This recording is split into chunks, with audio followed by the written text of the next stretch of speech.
Hello and welcome. Good afternoon. Good morning. Greetings to you all. It's wonderful to have you here. This is the Purpose Brand Accelerator Masterclass. I just asked you to share where you're joining from. I didn't share where I'm from. I'm in London. Today, I'm not complaining about being in London because we've got beautiful warm sunshine. It's a lovely day, I have to say, in London today. Patricia, don't look like that. Like, yeah, right. Yes, it is actually. So, hello, welcome. Good afternoon from me in the UK. Good morning to some of our friends across the pond, and in fact, good evening to at least one person here. Wonderful to have you here with us today. So what's today about? Today we're going to be together, first of all, let me say, for a good few hours. So I hope you have the next 4 hours available to be here because yes, I know 4 hours. Yes, we're going to be together for at least three, and possibly as many as 4. If you can't be here for the whole time, that's fine. Be here I invite you to be here for as long as you're able. But the class will be at least 3 hours long and possibly as many as 4 hours. So today we're going to be talking about how to turn your passion and your purpose into a lifestyle brand. Now, what do I mean by lifestyle brand? I mean a brand where you share your experience, your story, your voice, your expertise, your life lessons with the world. That's what I mean by a lifestyle brand. I mean a brand that you are, at this point anyway, obviously things may change. At this point, a brand that you are intending to run and be the face of. You are running your business and you're the face of your business. You don't have intentions at this point. As I said, life happens, things change, but you don't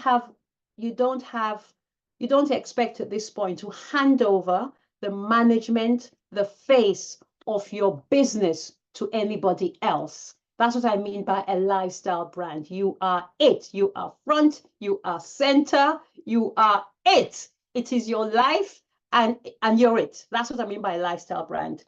And so I am, just to share a few logistics, I'm looking at you, you're looking at me from this camera.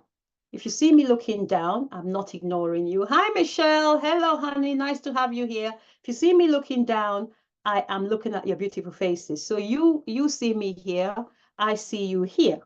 So if you see me looking down, I'm not, in fact, ignoring you. Actually, quite the opposite. I am looking at your beautiful faces. And as I said, we'll be together for a few hours. I invite you. Hi, Michelle. Welcome. Well, Michelle is also from the other side of the world. She is in Delaware, assuming that's where you are right now, my darling. I'm not sure, but she resides in Delaware. A few logistics. I'm going to invite you. I see some people writing already. Perfect. Please take as many notes as you are able to. There will be opportunity as we progress. I will stop every so often to take takeaways, to take nuggets, reflections, thoughts, whatever is coming up for you, and in fact, questions. But for the most part, I'm going to invite you to put your phone away, literally just put your phone away, engage, absorb, and be mentally present. A lot of the time we try to, I think, outsmart ourselves. We try to do 2, 3, 4 things at the same time.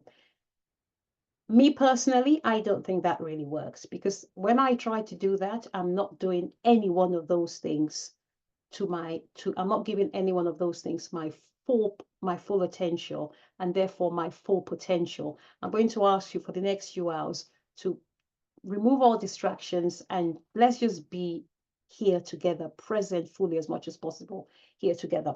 I'm going to stand for as much as I can in the next few hours. I can't promise I'll be standing up for the next 4 hours, but I'll be up for as much as I can.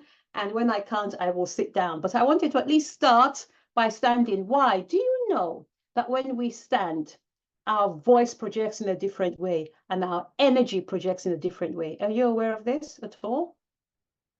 So when you, yes, you are sent. So when when you're speaking, not necessarily training like this, but when you are speaking to a group of people, I'm going to invite you as much as you're able to stand, because your energy is very different and your voice is very, very different when you stand. So that's why I'm standing right now. I can't promise I'll be standing, in 3 hours from now.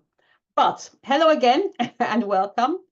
And so I've mentioned about getting a pen, some paper, take as many notes as possible. Please, please, please have something to drink by your side. If you want to stop now and go and get yourself a drink, some water, something, I invite you to have something to drink. Also have some refreshments. If you need to eat while we're on this call, please do so. You do not need to turn your camera off. You're at the spa. This is a spa that you can eat. Just be you. Just be you. We're going to be together for a while, so do what you need to do. Make yourself comfortable. Just be present. So before we jump fully in, I'm going to invite you to shake your body out. Just shake your body out a little bit and just tell your body that you're good, you're present, you're here, you're ready to learn, ready to receive, ready to absorb, and you're happy.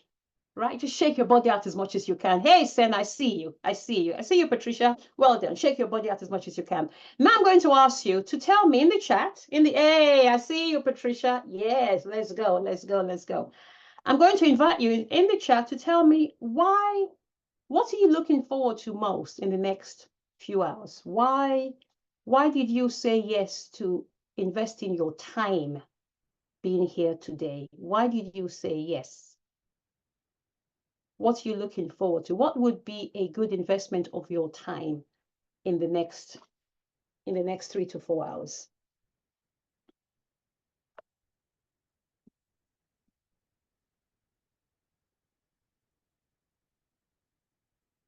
You'll be on camera soon, Michelle. That's fine, my darling. That's absolutely fine. Thank you. Remy says she's curious about how to package. Good. We're going to get there. Laurie says, I want to do what you do, I think. I want to do what you do, I think. Laurie, I have to say, I think that's the best answer. And I haven't even heard everybody else, but I'm already declaring yours to be the best answer. I want to do what you do, I think. You know why I think that, Laurie? Because that's actually something that we're going to be talking about today. I say that jokingly, but I'm actually being serious. One thing we're going to talk about is to look at people who do what you think you want to do and follow their footsteps. And follow their footsteps. Yeah. Bearing in mind that nobody does everything that you want to do, or nobody does things exactly the way you want to do them. What do I mean? You can want to do something that somebody does, and that's absolutely, in fact, that is the best shortcut to living your dream life. Just follow the breadcrumbs. But you'll find that there's something that they do that you don't quite want to do, or something they don't do that you want to do, right? And that's the beauty of having, I can see you nod, Venice, yes. That's the beauty of putting your own unique fingerprint on stuff, right? Hello, can I ask for us to be muted, please? Thank you, thank you, thank you. Okay, otherwise I will do it, bear with me. Thank you. So we're going to talk about that, Laurie. So thank you for taking us there already. In case you haven't worked out, we're already in class. Class has started. Patricia says, I am looking forward to hearing about strategies that are easy to implement, I guess, and to meet new professionals. Okay, well, you're in the right place to meet new professionals and strategies. I'm going to share quite a few strategies, actually, Patricia. Sen says, I am succeeding, but I am not getting there where I should be or want to be right now. Okay, so I think my next question to you, Sen, would be, where do you want to be right now? And you don't need to put that in the chat. You're welcome to, should you wish, but I'd love for you to be able to answer that question, at least for yourself. Where do you think you should be? And I'm going to, although, here it is. I've come with my notes that I'm going to share. But guess, here's the thing that I have realized. The best teachings will actually come from the group. The best teachings will come from the group. So you may say something that I will use as a teaching point. And I'm going to use something that Sen just said as a teaching point, if I may. I'm going to ask right now, as we proceed for the next few hours, that anything you say in the chat, please know that you're in a safe space and it may be used as a teaching point. It's from a place of complete no judgment. You're in a safe space. But if one person asks a question, chances are other people have the same question, but may not even be able to articulate it or may not even be aware that they have that question. So Sen, you talk about where you should be. I'm going to invite you. You don't need to say it. You don't need to put it in the chat. You're welcome to, if you wish, to examine the word should, because should suggests like that is something that you haven't done or aren't doing or haven't achieved. And it typically comes from a place of negativity. I should, right? So I'm going to invite you to consider rewording that to maybe want, where I want to be rather than where I should be. Yeah. Thank you for that. Laurie says you want to explore your options. Absolutely. Yes. Vanessa, I want to gain more clarity on how to craft my message. Perfect. Thank you, Vanessa. That is a very, very clear deliverable.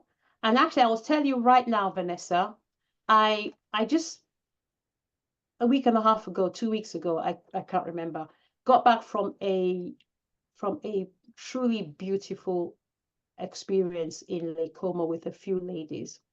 And crafting your message is something that I'm going to be speaking on in the next. I'll probably deliver a separate masterclass just on that, because I have heard from a couple of ladies in that group that this will be something they will find very, very useful.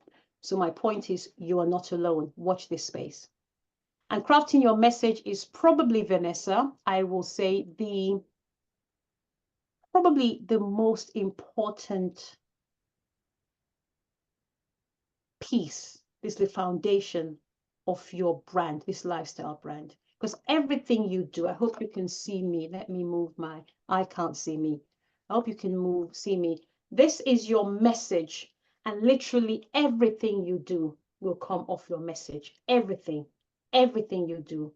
Your stories, your posts, your avatar, your masterclasses, your offers, everything comes off of your message. So once you get that right, it becomes easier. But without this, a lot of us, and I'm speaking from experience, no judgment here, I did a lot of floundering around because I didn't quite know my message for a good while. So that's the fact that you have enough clarity to know that you need clarity on that is already a win. I promise you. Well done. Michelle, follow the breadcrumbs and put your unique stamp on it. Yes, Michelle. Perfect. Yeah, follow the breadcrumbs. If there are people who've done it before, it can be done. But nobody in this world is doing it exactly the way you want to do it. And that's, yes, Venice, and that is your unique selling point. And that's what you're going to use to say, boom, that's my added value. Right? So yeah, thank you, Michelle, for saying that. So many great ideas to model and then to put our unique touch. Absolutely. How does anyone want what I have and where are they? Laurie, clever.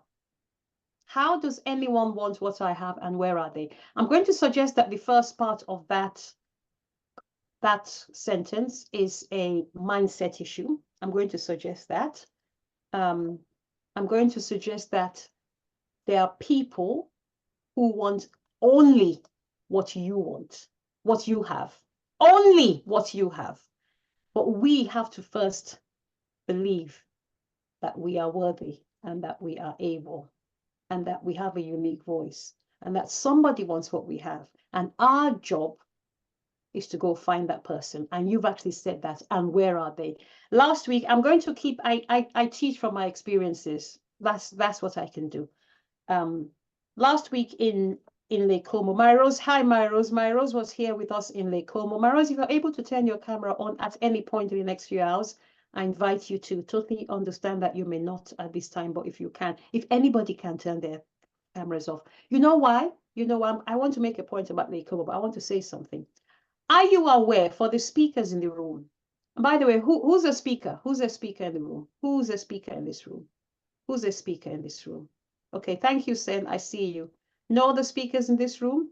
Okay, so first lesson, that's a lie. We're all speakers. Everybody in this room is a speaker.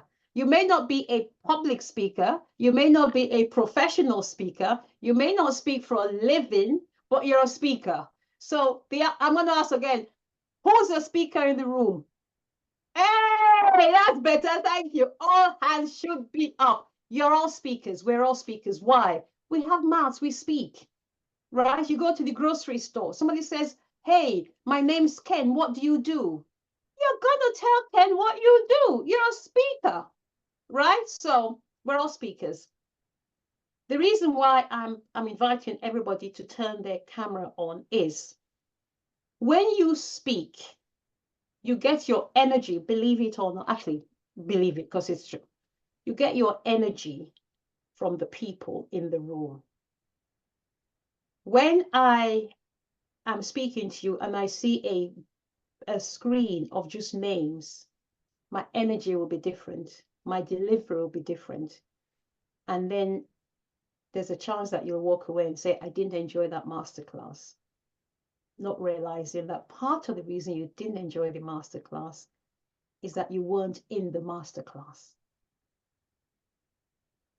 But I'm looking, and here's another thing. My eyes right now, you can't see me, but I'm looking here because that's where Patricia is on my screen. I'm looking here because that's where Venice is on my screen. Why? Because both cameras are on. I'm getting my energy from you both. I'm ignoring all the other boxes. I'm literally ignoring the other boxes because I'm getting nothing from them, but you too. So I want to say, first of all, thank you for keeping me company, for giving me something to look at. And I'm then going to invite you, if you will ever give your masterclasses, your training sessions, your workshops, your retreats. And I understand that, Laurie, you can't turn your camera on. I get that. Please leave your camera off. You're having lunch with your son. I get that. I understand that Remy is having tech issues. And this is no shade to anybody. This is literally saying if you're able, when a speaker is speaking, to have your camera on, one is respectful, two, they give you their best, and three, therefore, you get a better experience. Now I'm going to go back to something that happened in Lake Como last week. We were talking about using our voice, about writing books, about sharing our message with the world. And one of the ladies in the room said, I'm reluctant to do that, and I'm paraphrasing, because I don't want to add more noise to the world. The world is full of noise as it is. Bear with me. She said the world is full of so much noise. And my response to that was, what's noise to one person is music to another. What's noise to one person is music to another. Yes, Patricia, I see you nod. Yes. It's not our job to determine whether we are noise or music. It's our job to play and let the receiver determine whether we are noise or music. Why? If we deem ourselves to be noise, we are depriving people who need our music from hearing our music. So my invitation to you is to please, please make your music. Make your music. And let me decide if you're noise or your music. Because when I hear your voice, you don't know if I need your voice to get me to my next level. but you deprive me of my next level because you have deemed yourself to be making noise.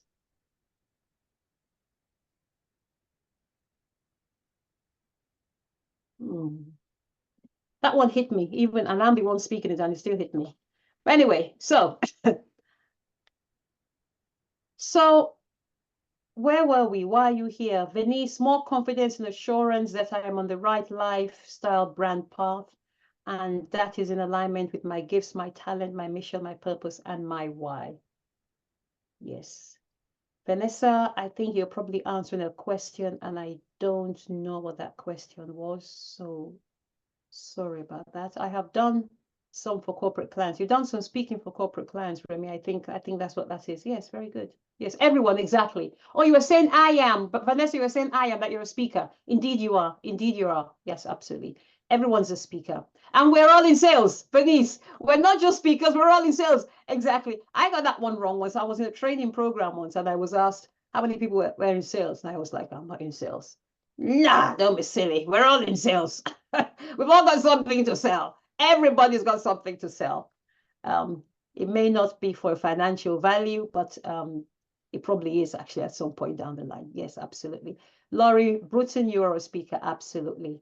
Patricia is a speaker. We're all speakers. We are actually. So here's the first task.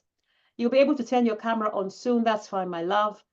So sorry. That's fine. That's fine. That's fine. You understand about the energy piece. Yeah. As your facilitator. Good.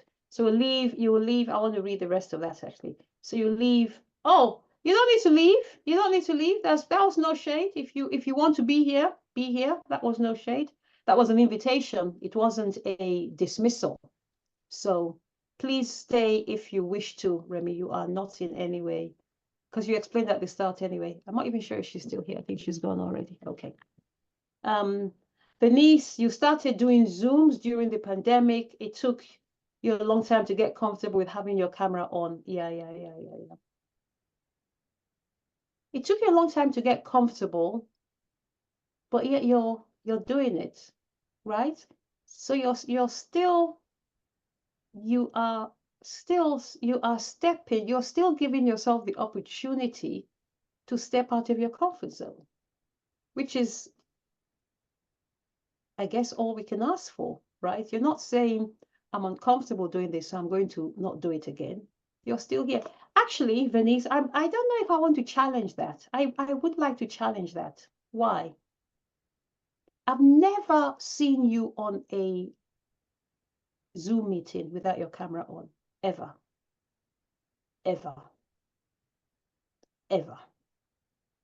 I've never seen you in a Zoom meeting without a smile on. I've never seen you in a Zoom meeting without you engaging. I want to invite you to give up the story that you're not comfortable. You're fine. You're fine.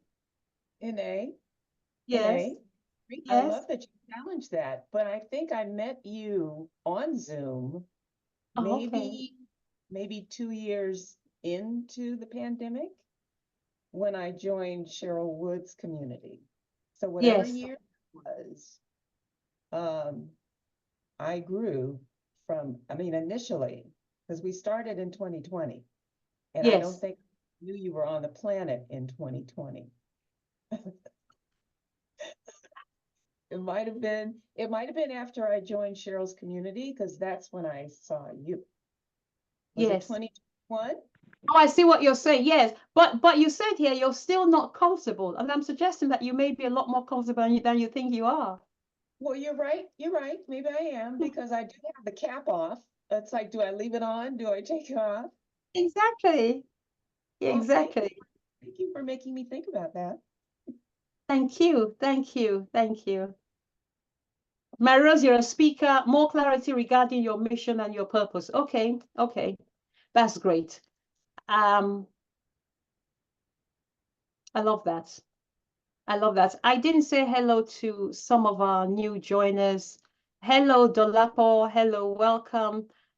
The other two people, I'm sorry, I don't know. I can't see your name. So if you want to rename, all I see is your phone number.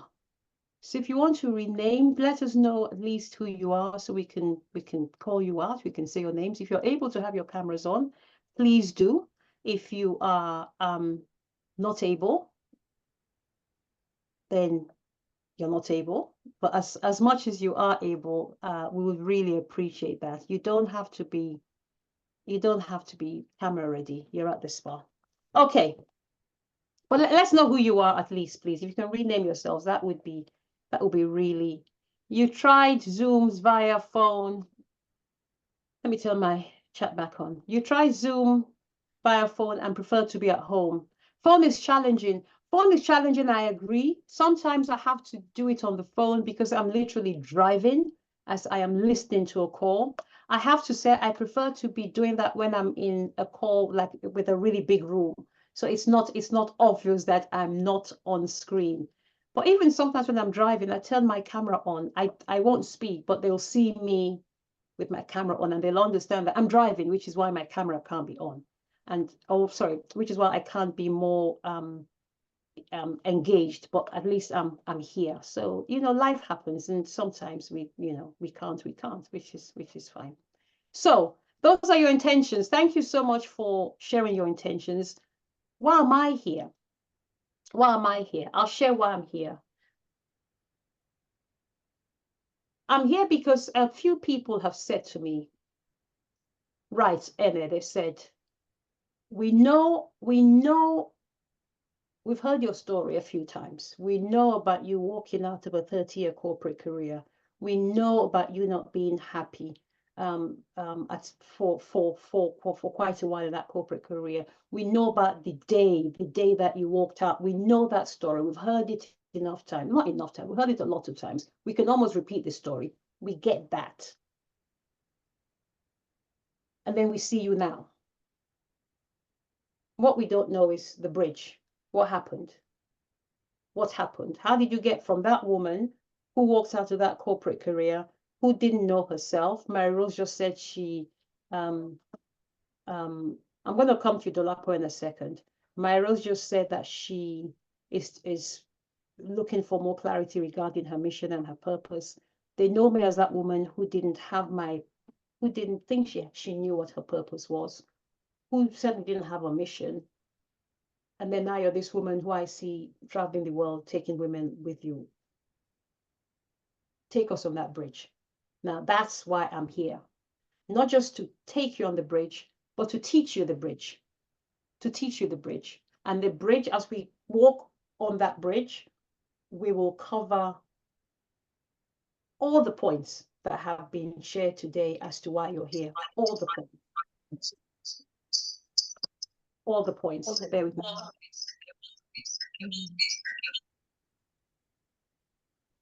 Because it is in the journey, the lessons are where? The lessons are actually on the bridge. The lessons are on the bridge.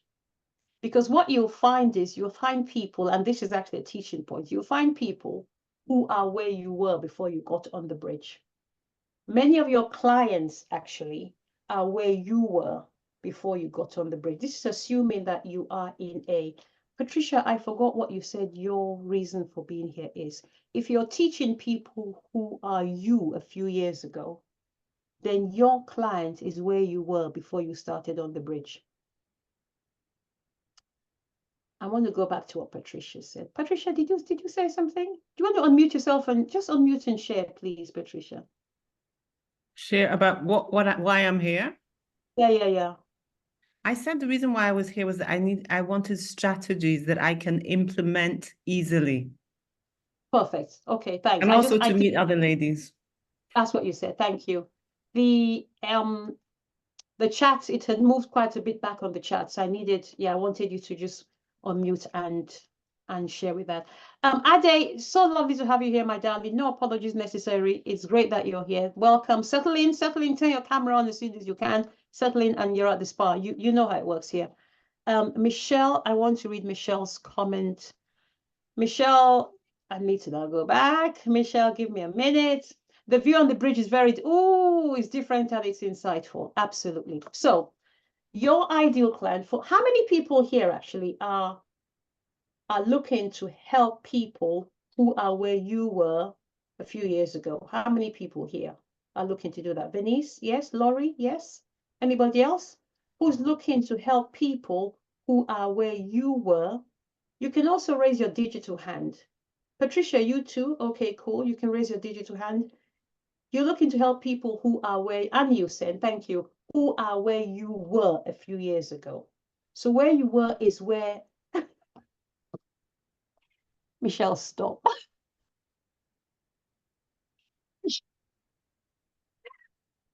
Oh dear. I'm not even going to respond to that, Michelle. There's always one in the group, isn't there? There's always one. So that's where they are. And they're still held up at that point. I see you, Mary Rose. Thank you, my darling. They're still held up at that point. Now you have built that beautiful bridge and you're now on the other side. So your curriculum, your strategies, if you like, using your word, Patricia, your curriculum, your content, your story is the bridge to get them from where they are to the other side. Think about it like that. It's the bridge. So we need to, you have to leave them behind. I think we leave them behind because we leave them behind because we haven't got the built, we haven't got the bridge built yet. We have to first go figure out the bridge. Yes, my Rose, I see you nodding. We have to first go figure out, I can't take you on the bridge that I haven't been on because we could both fall and drown.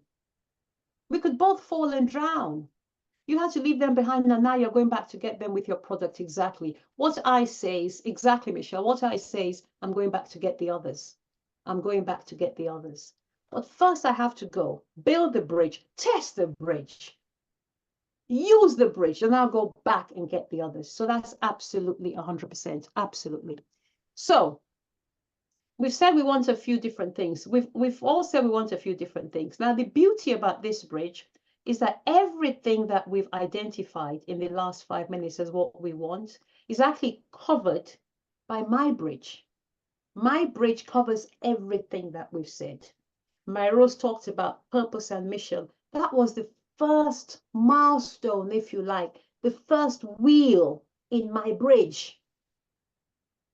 I will share more about this, but I want to pause for a second, just pause for a second and take a few shares immediately. What's coming up for you? What are you thinking? What are you hearing? What's coming up for you? Anybody, just raise your hand if you would like to share, just in, I don't know, 30 seconds of what's immediately coming up for you by what we've shared so far.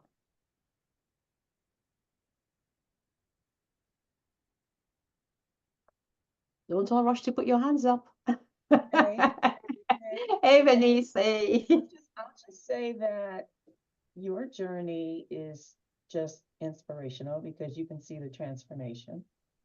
It's inspirational, transformational, and it assures us that we too can achieve what we're envisioning, but we do have to put in the work. You're putting in the work and believing in yourself. And that's the only way that it's going to happen. I mean, my whole journey started with loss of income and identity and a search for a new meaning in life mid-career. So it was either throw in the towel or find something new and different to do. And I had to figure out what that was. I had to start building that bridge with, like you said, with that brick and mortar. I had to start figuring it all out. And I'm still figuring it out. Yeah. Thank you, Venice. Thank you. Can we give it up for Venice for going first? Thank you. I love that share. I love what you said at the end. I'm still figuring it out. And I say this with a lot of love. I hope you never stop figuring it out, right?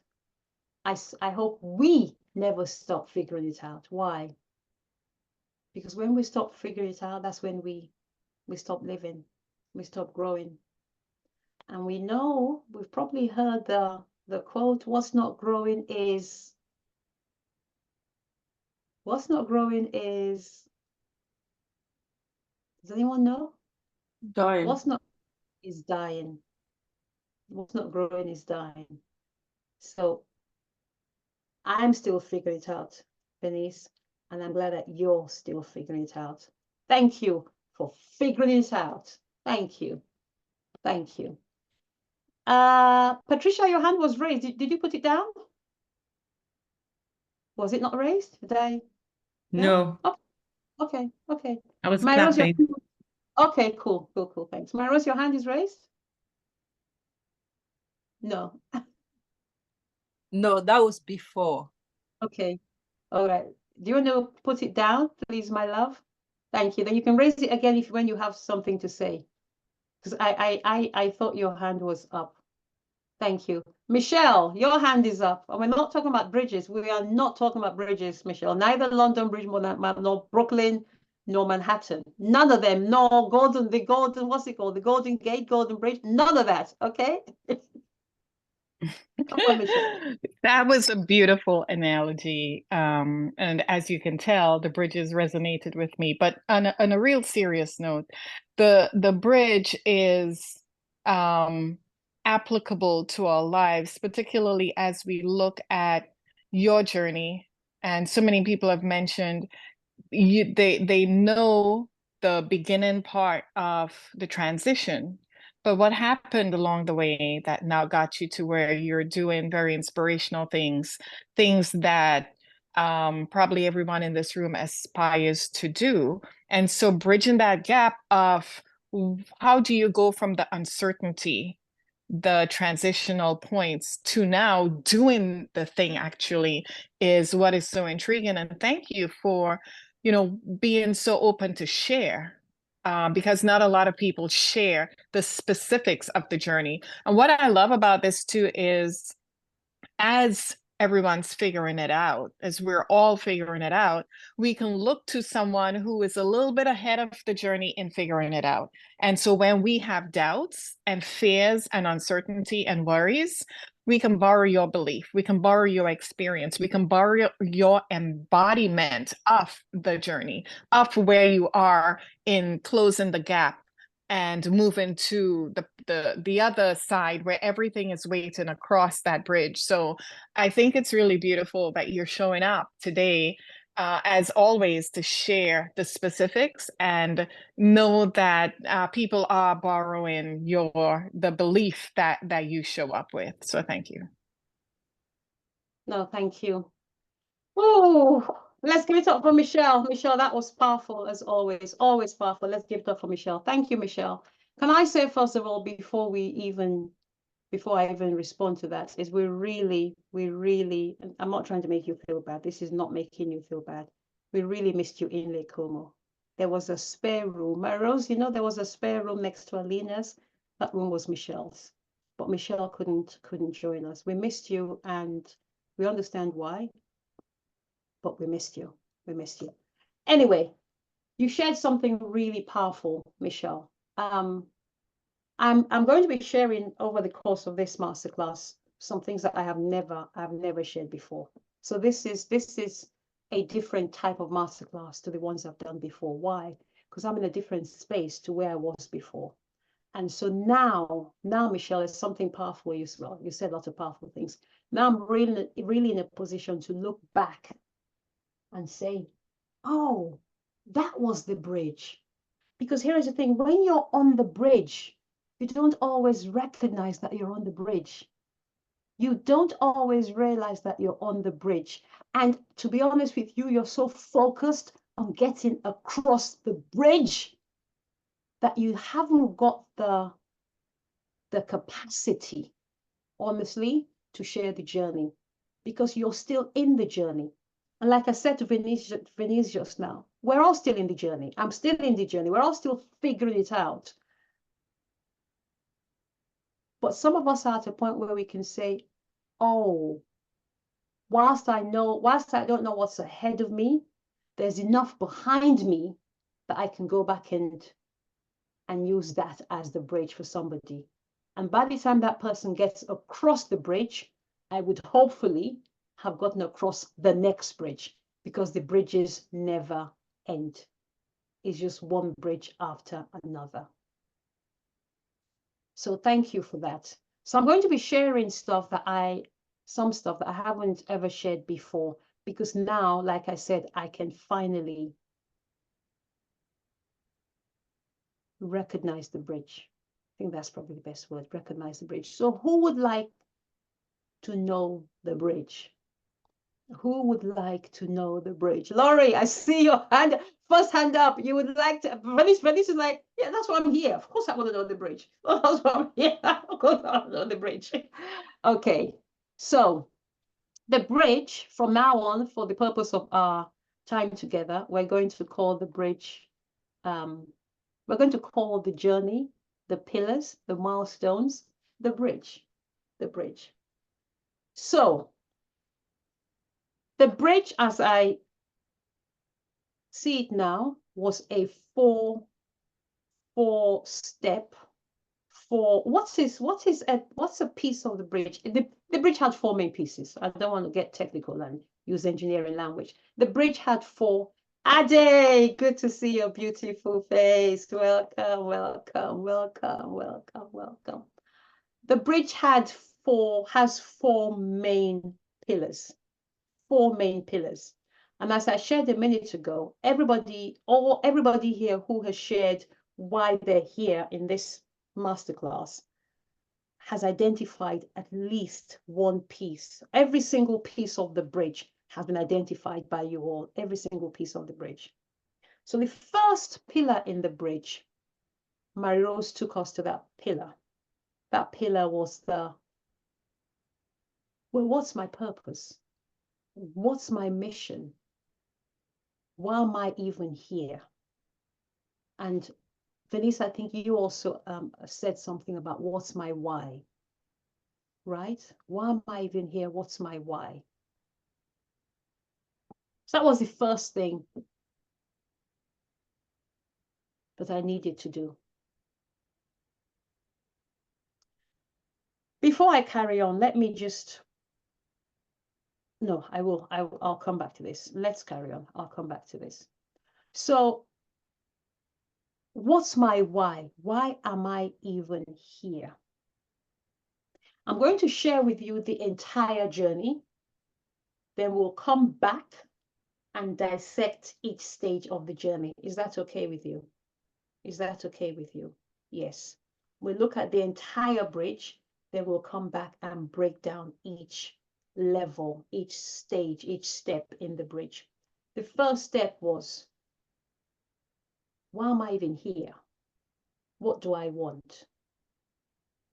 If you're at step 2, this first step may sound or seem easy or simple. I invite you to remember when you were at step 0 and step 1 was a huge challenge. Huge challenge. And actually, that takes us to another teaching point. Do you know?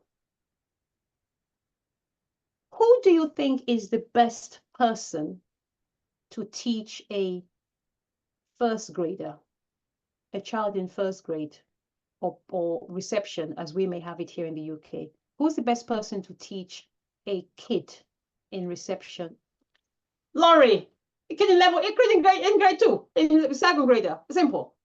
The best teacher for a first grader is a second grader. What's my point? My point is, right where you are right now, there are already people that you can help right where you are right now. So already, even thinking to yourself, like Mero shared, I need more clarity on my mission and my purpose. We may think, ooh, I'm so muddled up. I don't know who I am. There are some people who haven't even clarified that as a step.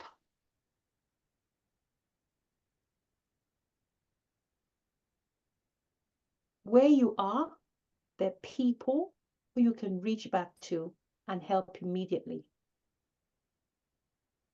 You don't need to wait.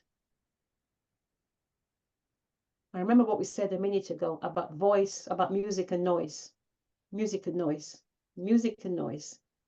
A second grader's noise Have you heard a second grader play and screech and scream? That's music to a first grader, right? Find the people to whom your voice is music because they exist. Back to the point. The first thing I had to do was, it makes a lot of sense. Thank you, Dolapo. Thank you so much. Thank you for keeping me engaged in the chat. Thank you. I look forward to you sharing more in the chat. So, what's my purpose? What's my mission? Why am I here? That was the first step. That is the first step. I'm going to share with you some things that I did that helped me clarify that first step. But I'm going to do a whole overview first of all. The second step was once I found my passion, once I found my purpose, once I found my mission, you know what else I found? Automatically, it kind of just falls out of it without even trying. I found my voice. I found my voice.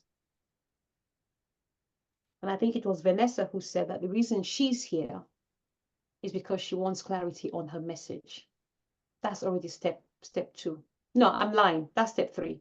Forgive me. Step 2 was I found my worth. I found my self-trust. I found my self-belief. Because I had found me. So step 1 is clarity. Who am I? And we're going to, as I said, we're going to come back and go into these steps deeper. Step 1 is clarity. Who am I? Why am I here? What's my purpose? What's my passion? Step 2 is then, why me? Do I even have enough worth? For some people, I must say, step 2 is it's almost a silent step. What do I mean? For some people, once they find their purpose, step 2 happens automatically. It just happens. This happens. Like, yeah, I've got it. I'm good. Because once they find their passion and they look back on their life and they see the trails, the breadcrumbs we talked about of everything that has led them to where they are today, they're like, whoa, oh, how did it take me so long? Of course I'm good. And they fly. So step 2 may be silent, but it's still there. For me, it wasn't silent. I needed and still need quite a bit of mindset work, especially because the higher you want to go, the more you need to get yourself ready for the journey ahead, Venice. Get yourself ready for the journey ahead.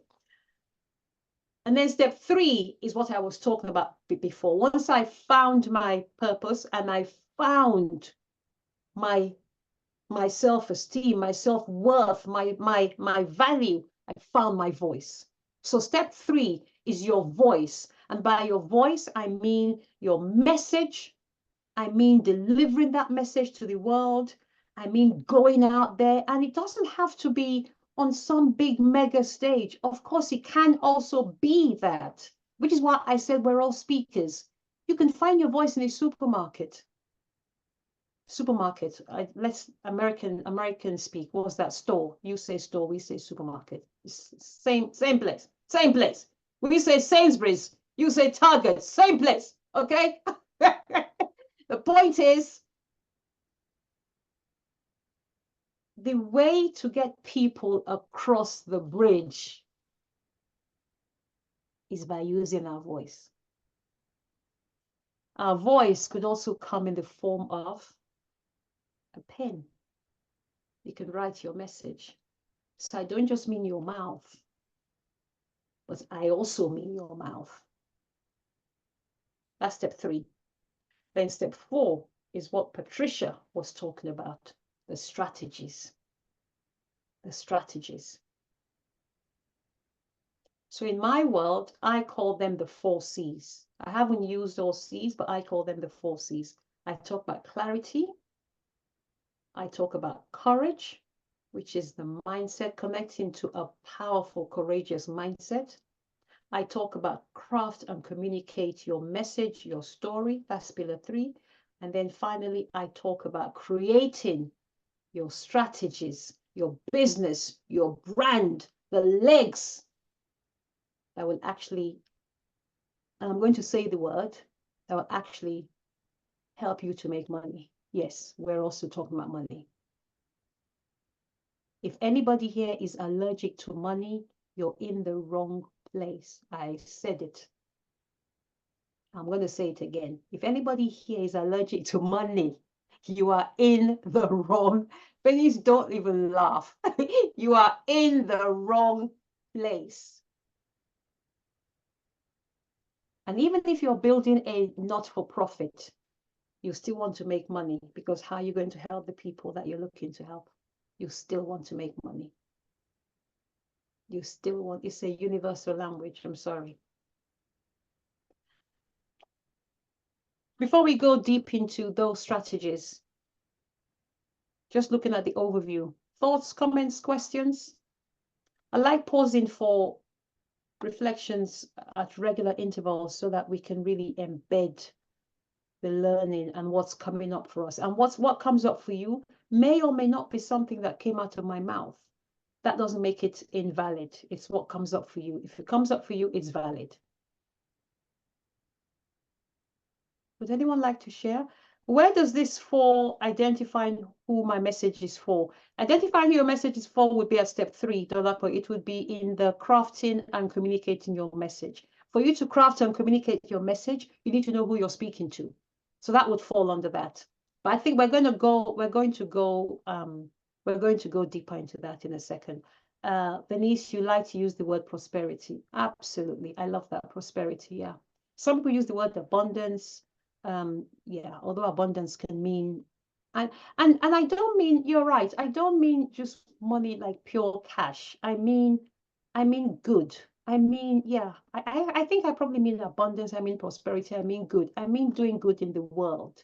I mean doing good in the world. I don't mean money like yeah. I think you get what I'm saying. So yeah. Nay, I was Yes, going my to love. say that if we Googled the definitions for each of those, like I never use the word money in any of my communication, but prosperity and abundance, I'd like to use those words.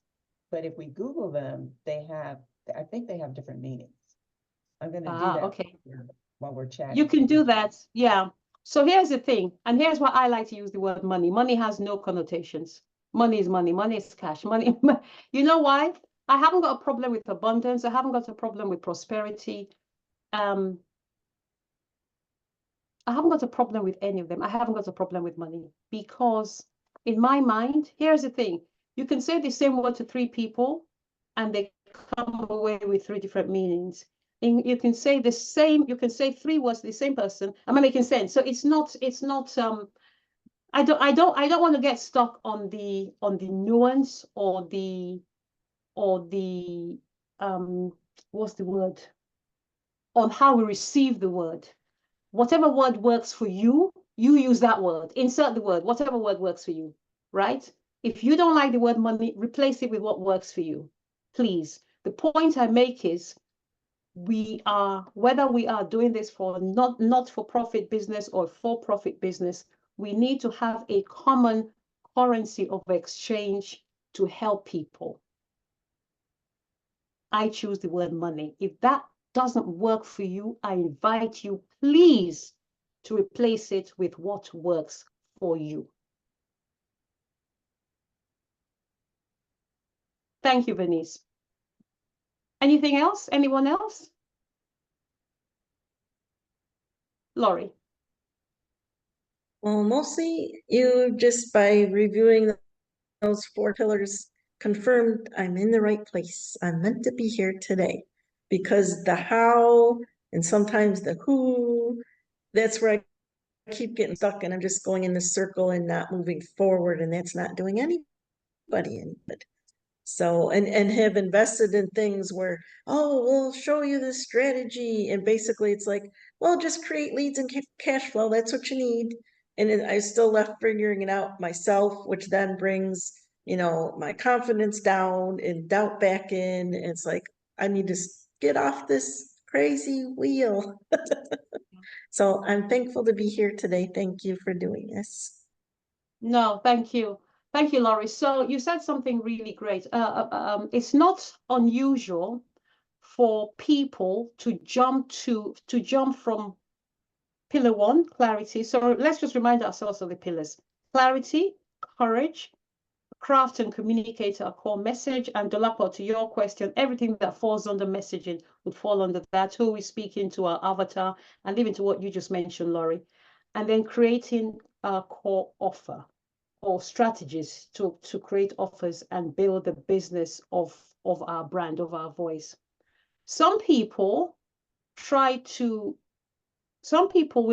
without realizing may jump a couple of steps and then get stuck, because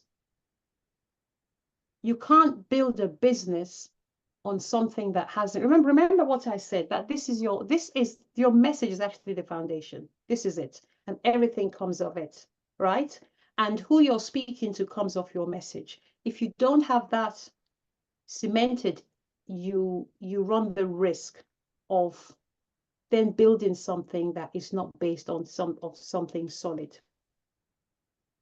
I will say though, So however, yeah, so I please. just want to interject here. That's what people have been telling you. You have to know your specific avatar. And I'm just kind of guessing, like, who is that? Well, if my message isn't as clear as it needs to be, okay, yes, I have a book, I have several. But if I can't really verbalize a clear message, then that's probably why I've been having trouble identifying my avatar, right? So maybe I have it backwards. Yeah, yeah. So I don't want to say you have it backwards. I am in a point in my journey, Laurie, where I am really mindful of what I say to myself about myself. And I'm going to invite you to do the same. I invite you to you haven't got it backwards. You are, what you doing? You are figuring it out. You haven't got it backwards, my darling. You are just where Venice is. We are all trying to figure it out. We're not even trying. We are figuring it out. So what does that mean? Where you are is exactly where you need to be. And there are lessons that you will learn right where you are to take you where you want to be. What I want to celebrate you for, Laurie, and I say this with a lot of sincerity, I celebrate you for taking action. Many people will choose to stay stuck in a place because they don't know the next step, but you are doing it, girl. So give it up for yourself. You are figuring it out. I can't say that word in case you haven't realized. I can't say the word. But whatever the word is, Venice, you're going to have to help me. I can't say it. I can't say figuring it out in one go. So that's what you do. Don't laugh at me, Venice. That's what you're doing, Laurie, and you're doing it brilliantly. So please give yourself some grace. Give yourself some patience. It's all going to come together. It's all part of the journey. It's all a big learning curve. And here's the thing, it then gives you more rungs in your bridge when you go back and get your others. But so I'm going to invite you to say that your ideal client is at the start or somewhere on that bridge. If you can think of it like that, you can probably figure out who she is. She's somewhere on that bridge. She's you when you started on that bridge. She's you when you started on that bridge. But if you have to do a bit of a detour to go and find her, that's fine. Or to put some nice words around her, that's fine. I'm coming to you, Michelle, and let me assure you that many people who you might see and think they have it all figured out, they haven't. We're all at different stages of figuring it out. I said it, Venice. I said it. Figuring it out. Michelle. Michelle. Are you there, Michelle? Hi,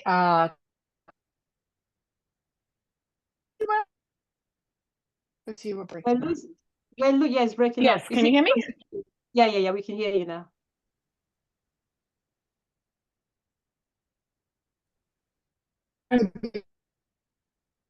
Hear me now? No, you're not in a good spot. Is this better? Yes, this is better now. Is Yes. this better? Yes. Okay. Well, real quickly, yes, we are all figuring it out, all of us, at different stages of that process. And what I found is that we can figure it out slowly, and we can figure it out inefficiently, and we could figure it out as best as we can, or we can get a coach, a mentor, a guide who has figured it out a little bit more than we have and latch on to what their process has been or what their insight is, and leaps and bounds move us forward in the figuring it out process. I love that. I love that. Thank you, Michelle. And that is actually something that I should have said at the very, very start. The first thing I did, thank you, Michelle. The first thing I did, actually, in my journey, when I was looking for my purpose and my mission and my passion, first thing I did was get a coach. First thing I did. The very first thing I did was get a coach, because I knew I couldn't do this on my own. I will continue by saying that since then, I have had no fewer than 8 coaches. And I will tell you that each of them got progressively more expensive than the one before. I will also share, I did say I was going to share some stuff on this call I haven't shared before. I am going to unmute because Michelle has taken us there. Not unmute, I'm going to stop recording for a second. If I can find the record button. Why do I share this? I share this to say it's not just the money, it's also the time. Because while I was doing this, I also wasn't working and wasn't then earning. That's my choice. My choice. But if you add up my loss of income, you can imagine what that would be. But here is the best thing. The confidence, the self-worth, the self-value, the conviction, the self-belief, second to none. And this is the next part of my training. And I say this with a lot of humility, but I say this with seriousness. I say this with humility, but I say this with seriousness. We've actually jumped now straight to strategy, but I will share this now because Michelle took us there. I was going to talk about this in strategy. When you know your self-worth, you will no longer peg yourself at a low level. You will no longer peg yourself at a low level. And you will only, I'm going to speak for myself, be interested in people who are not pegging themselves at a low level. Fact. Yes, Denise, I see you. Yeah. And I don't just mean money. I mean time. I mean effort. I mean conviction. I mean commitment. I mean seriousness. So the first thing I did was I got myself a coach.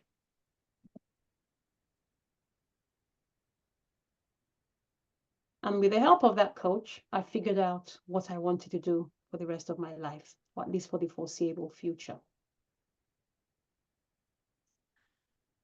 I actually have it all here. Let me find where it is so I can share with you right. So the first thing was asking myself, and Maria Rose, this answers your question. What do I want to be known for? This was what I was asked. What do you want to be known for? What do you want to be known for? What do you want said about you when you're not in the room? What do you want to stand for?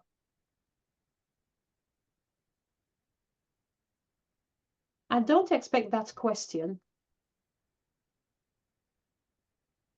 I don't expect the answer to that question to be immediately just there. But Mary Rose did this exercise in Lake Como. I think Adi has probably done this exercise before. I'm not sure.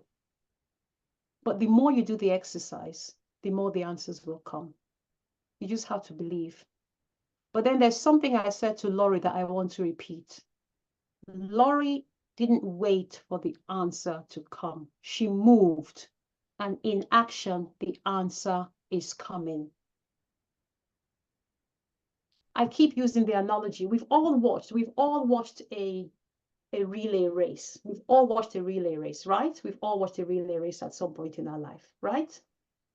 You don't see the guy or gal at the second leg, just kind of waiting with hand out like this for the baton. You don't see that. What do? They're already starting to jog and they're moving. They're moving forward, they're moving, and they hold their hand out and they're doing this. Give it to me, give it to me, give it to me, give it to me. They're moving. And as soon as it's in their hand, they leg it. What's my point? They're in motion, waiting for the thing.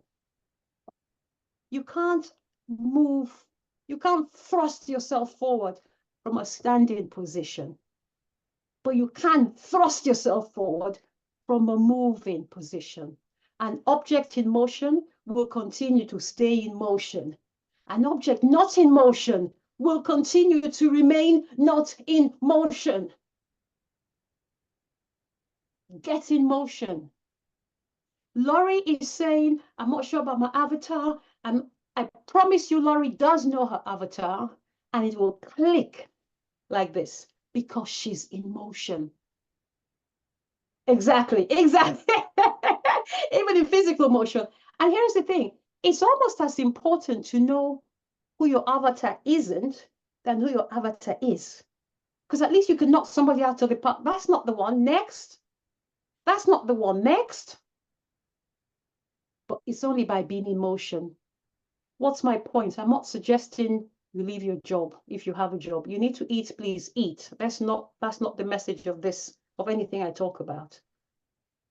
But get in motion. Get going. You may not be able to afford to invest £300,000 in yourself, but you can invest your time on YouTube. Just get started. There's only so much you can learn on YouTube, but you can at least get started on YouTube.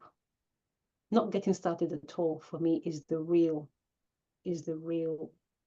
disappointment, because there's so much free information. Just get started.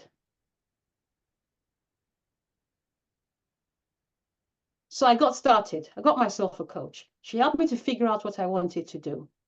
I worked with her for 3 months. Guess what I did next? I got myself another coach. Because she could only take me so far. She could only take me so far. I'm like, I'm good. I'm fine. Now I found my passion. I found what I want to do. I now need somebody to help me bring it out into the world. That was my second coach. So she helped me. I think I worked with her for another 3 months. Then what did I do? Got myself a third coach. And that was when I worked with Lisa Nichols. So Lisa wasn't my first coach, and she wasn't my second coach. She was my third coach.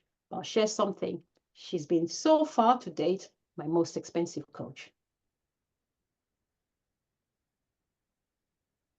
Hands down. But that's why this is worth at least 3 times what I paid. At least. At least. What's the point? The investment will keep on repeating itself. And investment is not just money. It's also time and energy and effort.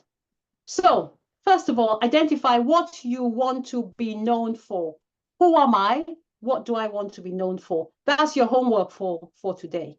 One of your pieces of homework. Who am I? What do I want to be known for? Michelle, your hand is up. Is it still up from last time, or is this a new up? It hasn't gone down. And then there's something that Laurie said that was powerful, powerful, powerful, powerful. One way to identify what you want to be known for is by simply looking at the people that you love and model. Who are your mentors? And when I say mentors, I don't just mean people who you pay to mentor you. I mean people who you spend your time researching, watching. So one of my mentors, even though he's not alive, is Miles Monroe. He's not even alive, but he's still my mentor because I spend a lot of time studying him. There's all my coaches are my mentors, or at least they have been at some point in my life. So who do you see yourself being? Who do you see yourself being? And it's great to have mentors who are at a range of steps from you, not just those 100 steps ahead, but even those who are 5 steps ahead. I'll share with you. Bernice mentioned just now that she met me in Dr. Sherwood's world. Dr. Sherwood has been in this journey for about 13 years. Lisa Nichols has been in this journey for about 30 years. I'll share with you, I learned just as much from Dr. Cheryl as I did from Lisa. Why? There's so many things that Lisa couldn't teach me. No disrespect to Lisa. She was just too far away from that time in her career. 30 years in, she didn't remember. I don't know. Dr. Cheryl's like, I got you. Let me tell you, I was only there yesterday. I got you. Right? Right? So don't dismiss or despise people who are 2, 3, 4 steps. Remember what we said. The best teacher for a first grader is a second grader. Right? Exactly. So by all means, have the people who are, many steps ahead. We need them. We need them so we can see what's possible in the distance. But we also need the next step, next step, next step, next step person or people. So I'm going to invite you to make a note of your mentors. Who are the people who are doing great work in the field that you want to do? I'm going to come to you in a second, Patricia. Who are the people doing great work in the field that you want to do? Are you even following them? Are you following them? Have you bought their books? Do you join their webinars? Do you listen to their talks on YouTube? Have you volunteered for any of them? I'm having a retreat in Marrakesh I'm coming to you, Patricia, I promise you. I'm having a retreat in Marrakesh in October. I already have somebody who says, I want to come and volunteer for you. Already. And I'm not even like, I'm not Lisa Nichols. I just want to be there and support you. I'm coming for you. Why does she want to do that? Because she wants to host her own retreats. So she wants to come and learn. It's a reciprocal relationship. I'll come, you won't pay me, but I'll learn and I'm going to do my own the following year. It works. So who do you volunteer for? How do you give your time? Patricia. Hey, no, thank you. The question I have for you is really around how you found out about your coaches. Okay. Because I've been sometimes, I look around and I'm like, I need a coach, but I need somebody that's specific to my industry, and all of that. So that's my question. Thank you. Yeah. Thank you. I love the question. Thank you for asking me. You asked me 2 questions, well, I'm going to talk about my specific coaches and how I think you can go about finding a coach in your field. Bear in mind, first of all, there's a difference. Let's even get technical for a little while. There's a difference between a coach and a mentor. First of all, a coach does not have to be in your field, right? A coach does not have to be in your field or have done what you want to do. A mentor does. So that's the first difference. A coach is somebody who will simply, through what you tell them you want to achieve, will ask you a series of questions to help you get to a place in your mind where you have your own insights. They do not have to have done that thing. A mentor would have done that thing. So I think what you mean, correct me if I'm wrong, I think, let's just get the terms clear. I think you mean a mentor. Am I right? Yeah, I think I probably do need both, but yeah, maybe a both, mentor. fine, maybe both, fine. Okay, fine. Yeah.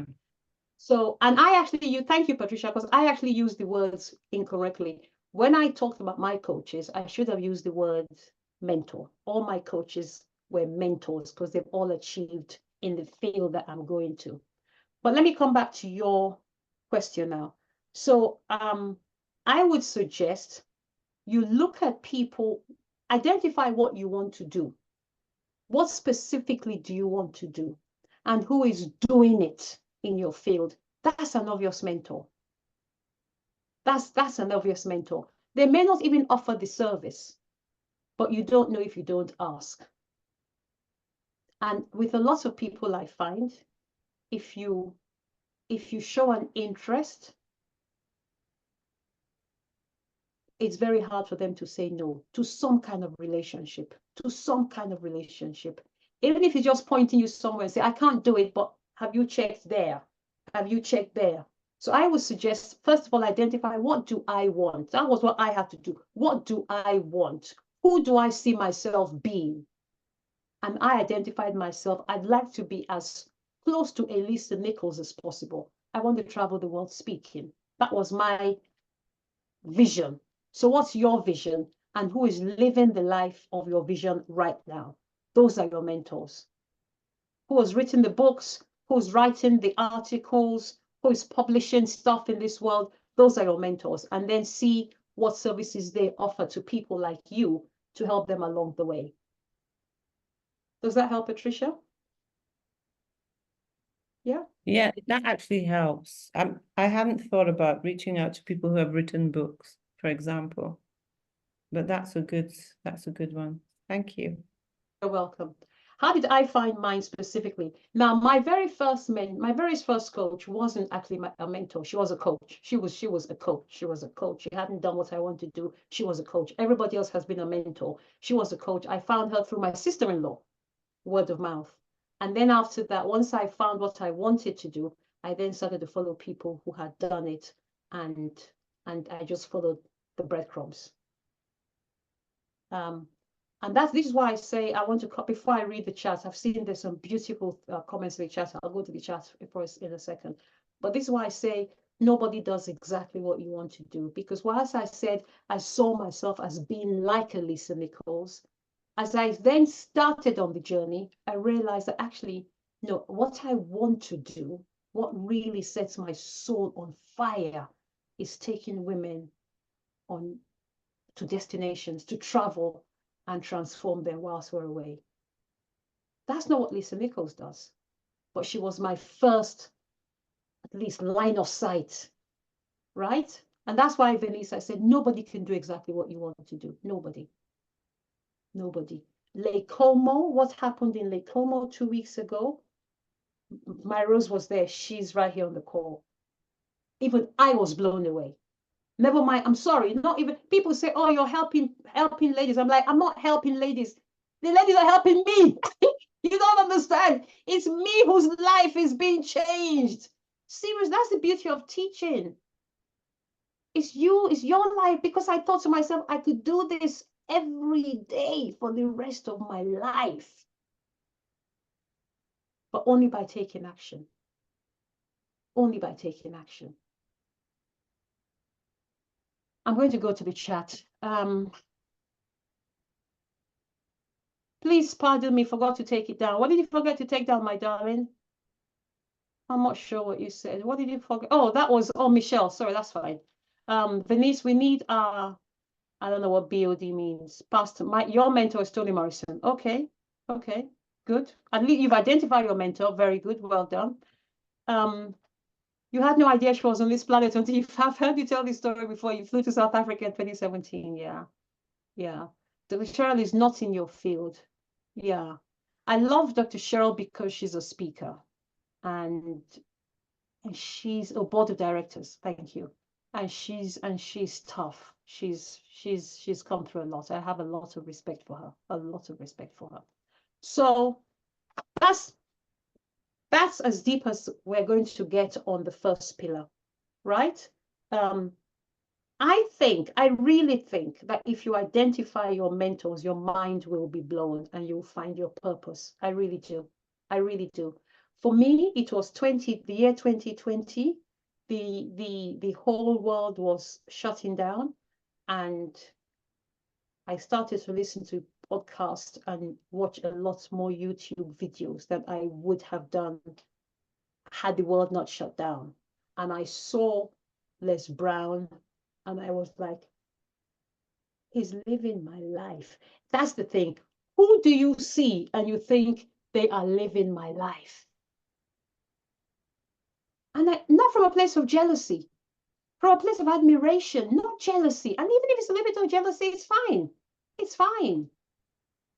You felt divinely directed to online. Exactly. Same here. Same here. So who is living your life? Would anybody like to share? I'd love to open it up now. Who is living your life? No, it doesn't matter if it's from a little bit of jealousy. It's not a bad thing because there's a little bit of competition there. Who do you see? You think they're living my life?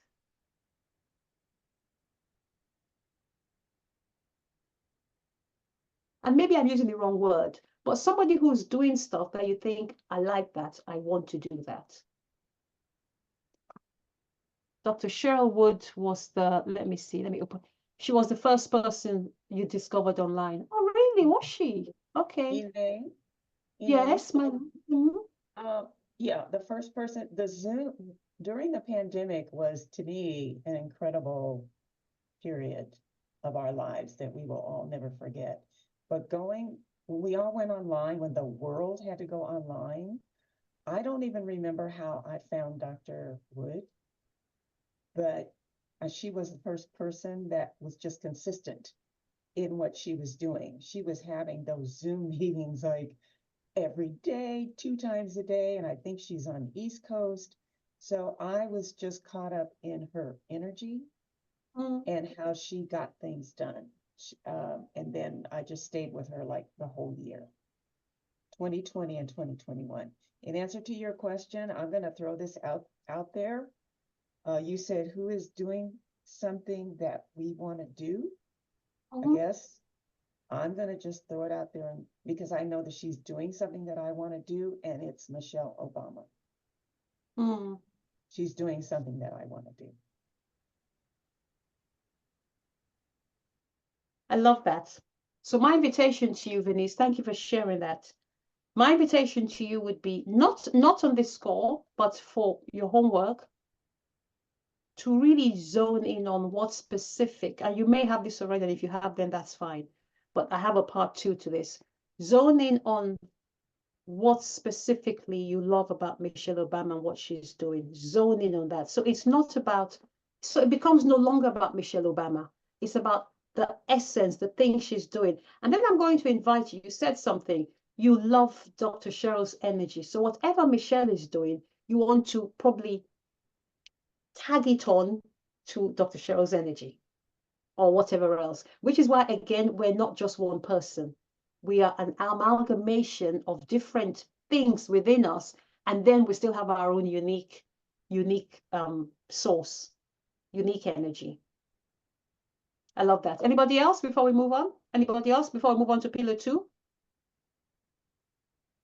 Anybody else? If nobody, I'm happy to move on to pillar 2, but I'd love for you to share. Who do you admire? Lady O. Lady O. Lots of people talk about Lady O. A lot of people, so many people are inspired by Lady O. That's the second Lady O, because Oprah is the first Lady O. Oh, I thought you meant the first. I thought you meant Oprah. I thought you meant Oprah. No, But okay, so who's the second? Who's the second? So who do you mean? Oh, you have identified what she's doing. Okay, fine. Okay, fine. You're answering my fine. I get it now. I get it now. Thank you.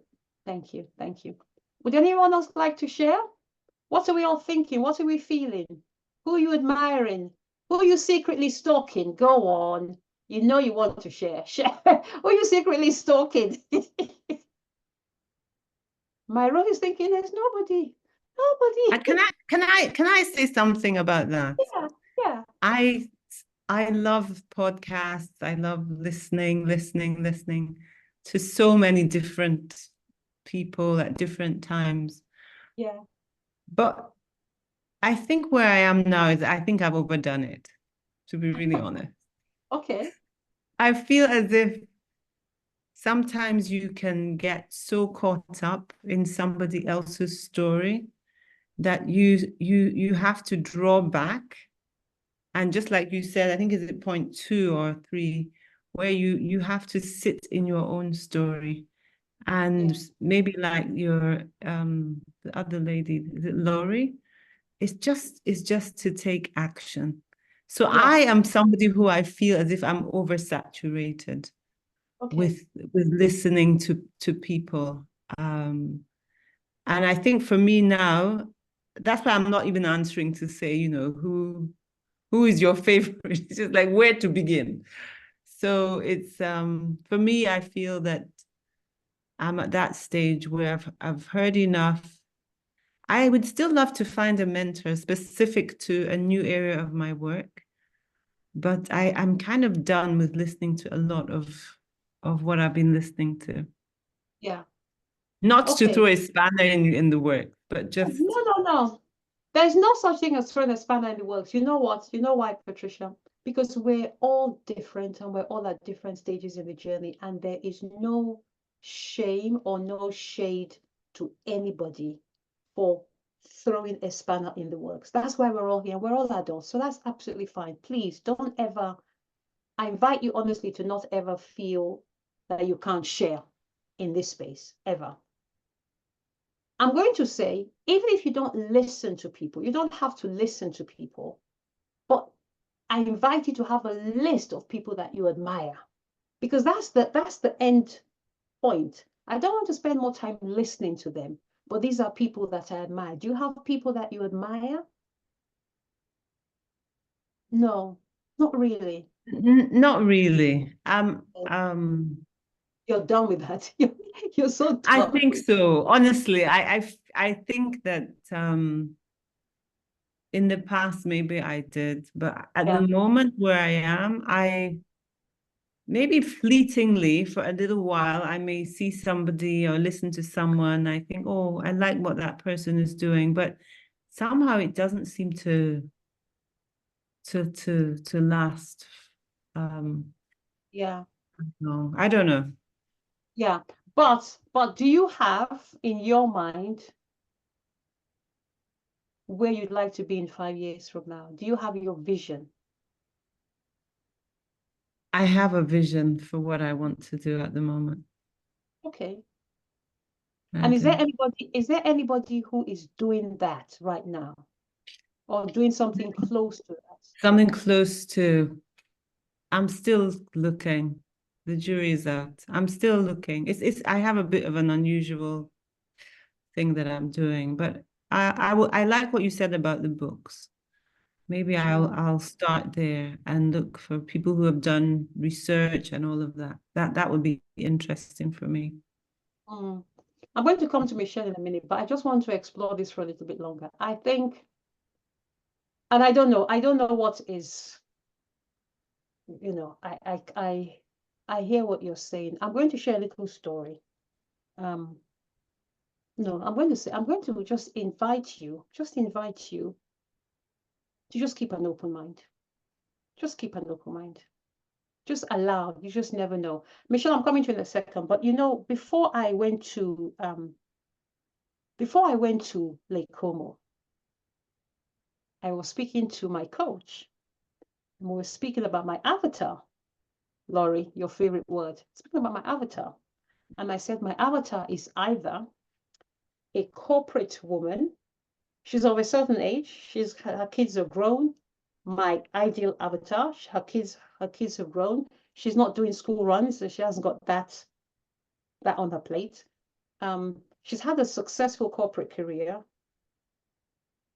And she's at the stage now where she's wondering what's next for me? What else? Who was I before life happened to me? And she wants to get back to that thing. And I've learned now from my clients, my one-on-one coaching clients specifically, that she wants to use her voice. She has a message for the world. She wants to speak. She may want to run retreats and workshops, just like Laurie was saying. That's my ideal avatar. Or she wants the same result, but she may have been a stay-at-home mom all this time. Again, her kids have grown, so she could come from the corporate world or from the stay-at-home mom space, but she's at the same point in her life. She now wants more. And my coach said to me,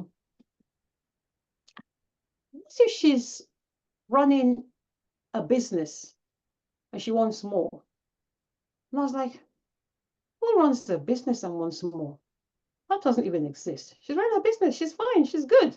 My clients want to run their own businesses. So this woman is good. And she said, oh, okay. Patricia, that evening, I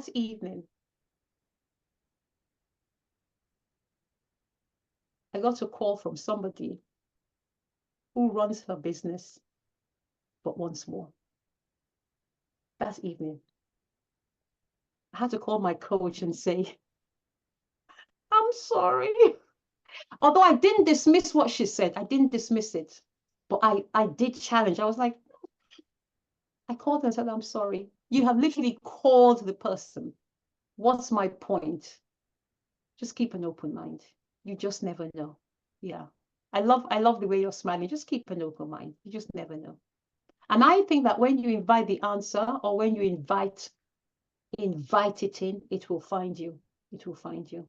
So I'm not saying you spend 100 hours listening to podcasts on YouTube. That's what I did, because the whole world had shut down. I had nothing else to do in my time apart from cook and clean. I was happy to listen to podcasts on YouTube. I don't have the time anymore, but I'm grateful for that time, because that time led me to where I am now. Yeah. Thank you for that. Thank you for that. Michelle, your hand's been raised. Thank you for your patience, my darling.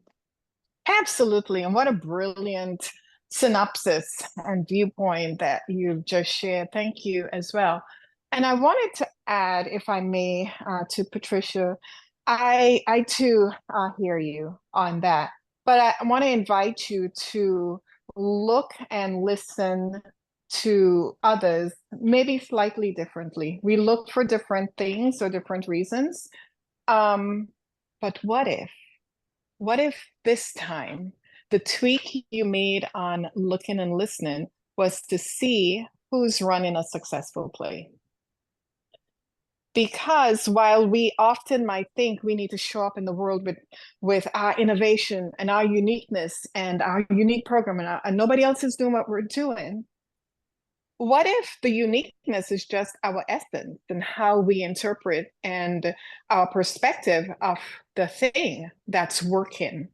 So when we look at others, when we take a look at who's doing what, it may not even be so much to like them or to be inspired by them or anything of the sort. We're looking very strategically for component parts that's working. Why? Because it's really important to have documented success.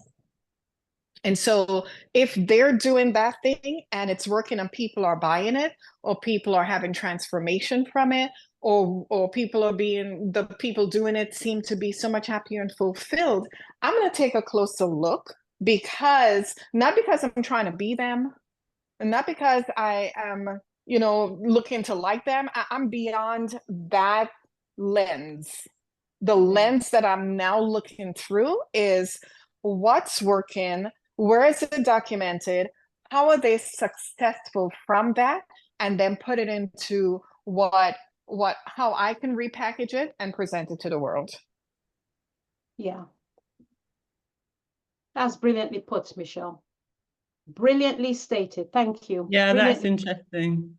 I like the concept of different elements and components, and I don't believe you can find maybe some people do, but I think it's wise to just accept that it just may be one element that you find, and that at the time is enough. before, like Ene says, you know, she had one coach and then she moved on to another. And then I like this idea. Thank you. Yeah. Thank you, Patricia. So, Patricia, I don't think I'd like to believe that we can't see just one person and like just one person. I'd like to believe that.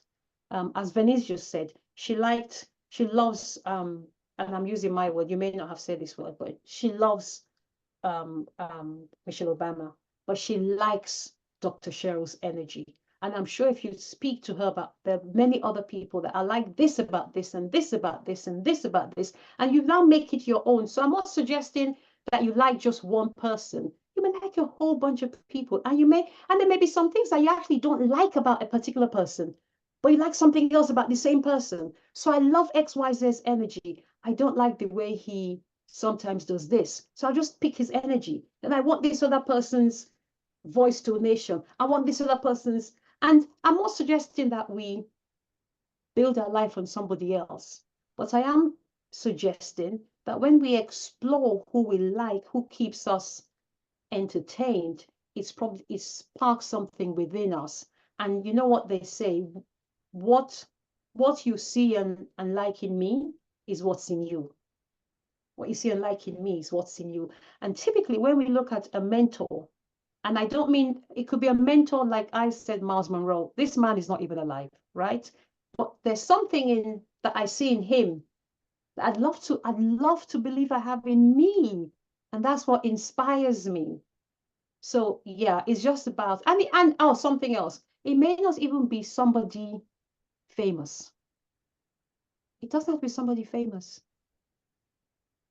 But some of my mentors aren't famous. My two sons are part of on my mentor list. They're not famous. Nobody knows them apart from people that work with them, but they're on my list because there's something I love about them that I want to bring into my world. Anyway, I think you take my point. I don't want to overexhaust this point. But thank you for sharing that, Patricia. Another thing that I have learned. Now, this is going to be a bit tricky, and we're going to move on very soon to courage. I want to move on to the next pillar, but I've learned that there's nothing new under the sun. There's nothing new under the sun. What do I mean? When we say nobody is doing what I've done before, is that true? Nobody's doing what I want to do. Is that true?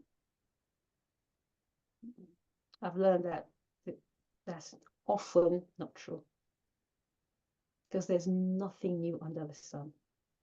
They may not be doing it in the same way, and they shouldn't be, because that's where you're going to add your unique essence. But that there's no, and here's the worrying thing. If there's nobody doing it, be worried. There may be a reason.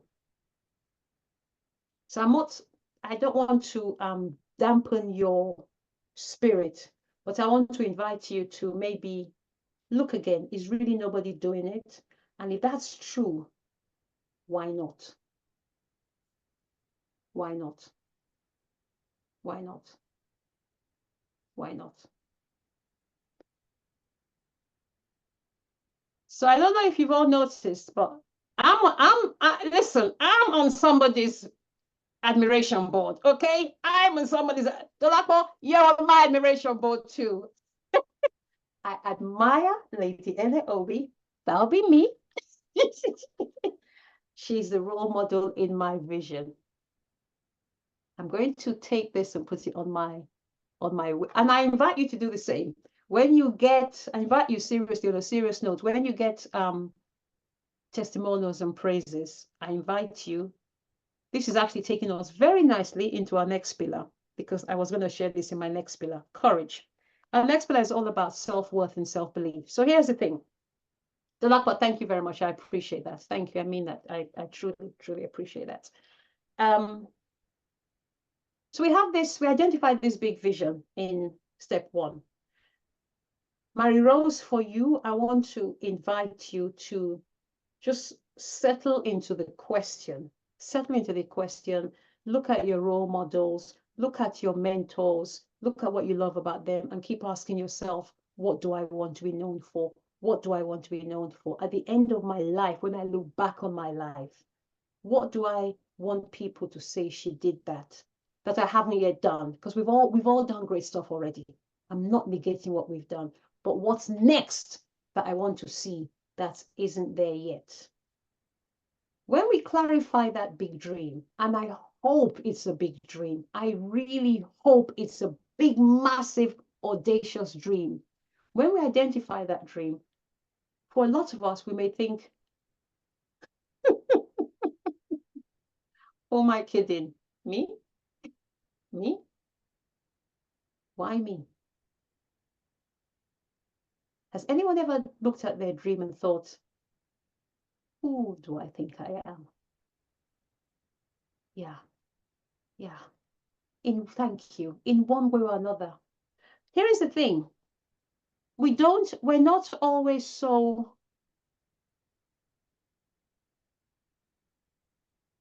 obvious, so transparent about it to say, who do I think I am? Because that's an easy one. Sometimes we give ourselves lovely, sexy excuses, like, I'm too educated to do that. I haven't got the time to do that. Do you know who I am? Or I'm not educated enough. I haven't got the tools. I haven't got the resources. It's actually typically is the same question, just asked in nice fancy shoes. Right? But a lot of us will face some sort of self-scrutiny that will, if we allow it, it will limit us. It has the power to mess us up. It has the power to mess us up. And if we're not clever, we can let it, especially if it comes in nice, sexy clothes. So we need to really ask ourselves, why me? Why me? And my response to that, when I hear myself ask that question, is, well, why not you? Why not you? Why not you? Denise just mentioned Lady O. Whichever Lady O we take, whether the original one or the new one, whichever Lady O we take, they were born regular people like me and you. Regular. Regular. So why not you, Laurie? Why not you, Laurie? Why are you not deserving? There's nobody. Here's another thing. When you think about what you want to do, no matter how big it is, especially if it's really big, test out whether the people who are succeeding in life have got more than what you have. And I can guarantee you the answer is no, they do not. The one thing they may have is audacity, the sheer audacity. But it's not based on more skill. It's not based on more knowledge. It's not based on more education. Unless, of course, they're like neurosurgeons, in which case they have been educated to be neurosurgeons. But it's not based on anything that you can't achieve. And I hate to say this, but in my experience, going back to that bridge, this is the single biggest reason that that bridge may fall. This right here. Fact.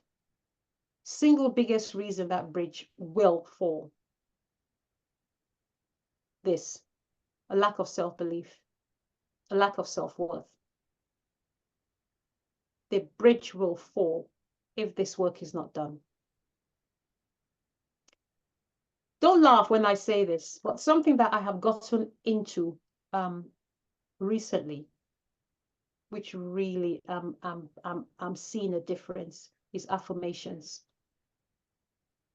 The first time I heard about affirmations, as in like really, really took them seriously, I think I laughed and said, don't be silly. but I think for me personally, they work.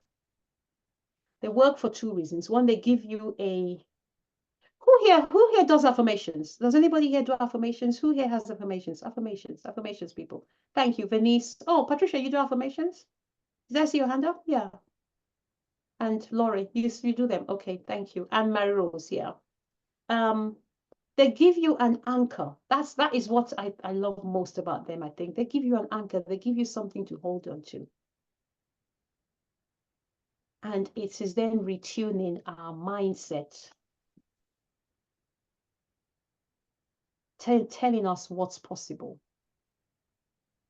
So I don't want to speak too much on this. I've done a series of workshops on in-person workshops. Vanessa's been to one or two, I believe. Ada, you've been to pretty much all of them. My Rose, you've been to one or two. Without working on our mind, we honestly run the risk of not getting across that bridge. But here is the thing, ladies, it's not a one and done. The mind work is constant. With each step in the journey, we go deeper with the mindset work. We go deeper and we go deeper. So how did I do this? This one I had to pretty much do on my own. This was doing it on my own. Affirmations, I said, work brilliantly for me. Asking myself, why not? Why not me? Well, why not me? Why not me? Honestly, why not me? Then asking myself, what is this belief costing me? What's this belief costing me? What's this belief costing me? Because look at it, I can either try and fail or try and succeed. That's a 50-50. Or I don't try at all, and that's 100% guaranteed failure. So I'd rather just take my chance and have a 50% chance of success, right? This is 50-50. So what's stopping you? And what's it costing you? What's stopping you? What's it costing you? And therefore, why must I do it no matter what? Why must I do it no matter what?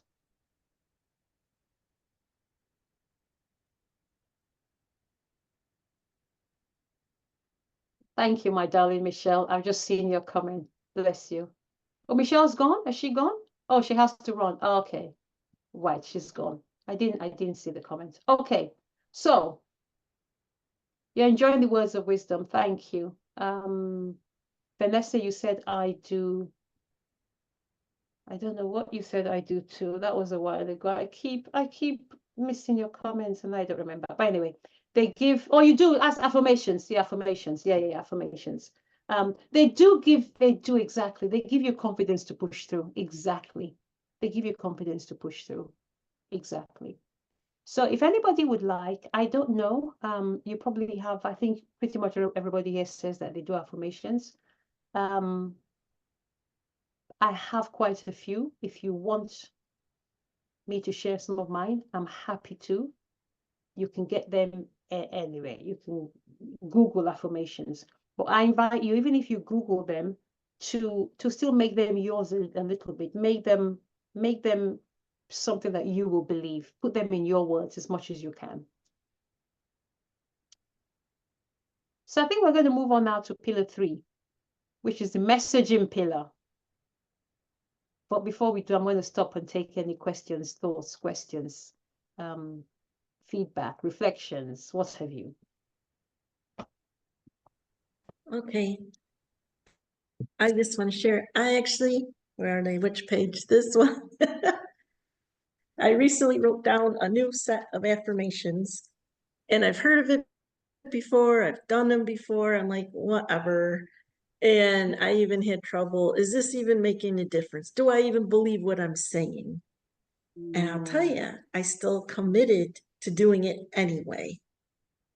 And what I'm finding is I start off, I say the first one, And I'm saying each one 3 times in a row, and each time it gets more powerful. Each time I believe it, and each time I feel it. So when you feel it, how do you know when you believe it? When you feel it. So I do want to say I was skeptical as well about affirmations. Did they make a difference? Yes. So I just wanted to share that. I think you've just given us a 2-minute masterclass of affirmations. That was powerfully shared, Laurie. Powerfully shared. Thank you. Thank you. And I'm in exactly the same place. I was skeptical, and now I don't know that I can do without my affirmations. Yeah, powerfully shared. Thank you. Anyone that wants to share questions, thoughts, feedback on what we shared in that last segment before we move on?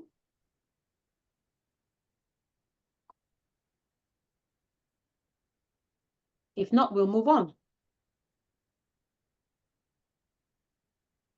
So I'm thinking that in about 15 minutes, maybe after this pillar, the next pillar, we're now going to talk about crafting and communicating your powerful message. Thinking after this pillar, we may take like a 10-minute break. Would anyone like a break in about 10 minutes, 15 minutes? Yeah, perfect. So we'll go to about 6:15, so another 16 minutes, and then we'll take a little break. So now we're going to move on to messaging.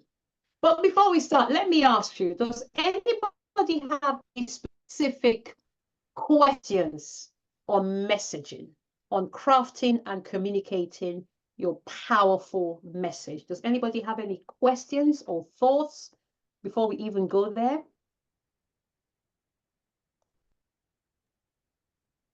I do. You do? I do. Perfect. Yeah. I'm thinking, how do we choose the right platform for the messaging? I'm not public speaking at this moment. So I'm the pen. And that's how I'm communicating right now. So how do we, at some point, we have to figure out which platform is the best foundation for us to anchor our message in. Okay. I'll make sure I touch on that, Venice. Thank you. Anybody else? Okay. I'll start. As we go through, if you have any questions, feel free to raise your hand and share, or even any comments or thoughts.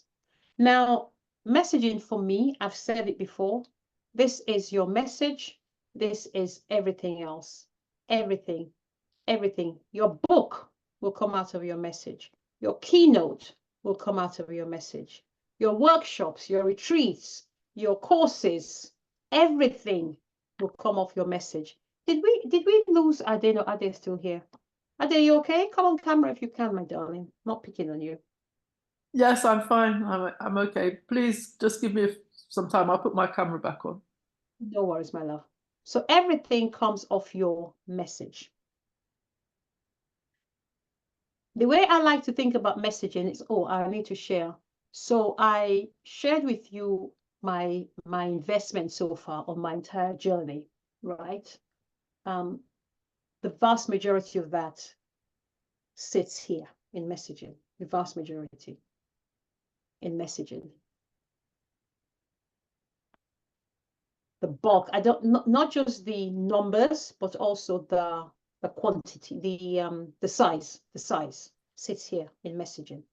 Storytelling, speaking, messaging specifically. So when we talk about message, we said a minute ago when we talked about clarity, we said, what do you want to be known for?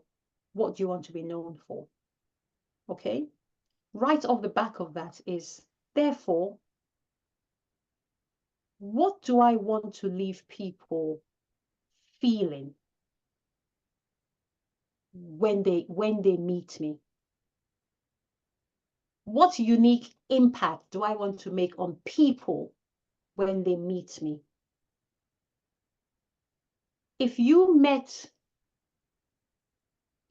to this, imagine you go to the supermarket and you meet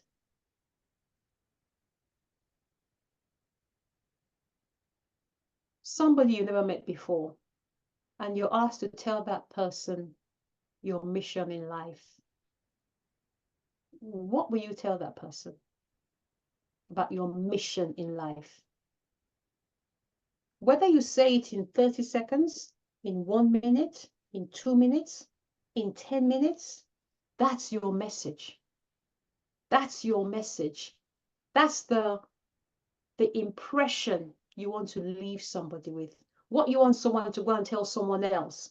This is what she told me. That's your message. What's your message? I want to tell you that. Finish the sentence. What's that for you? If I could meet the person who's at the start of that bridge that we talked about, what would I tell that person to get her on the bridge?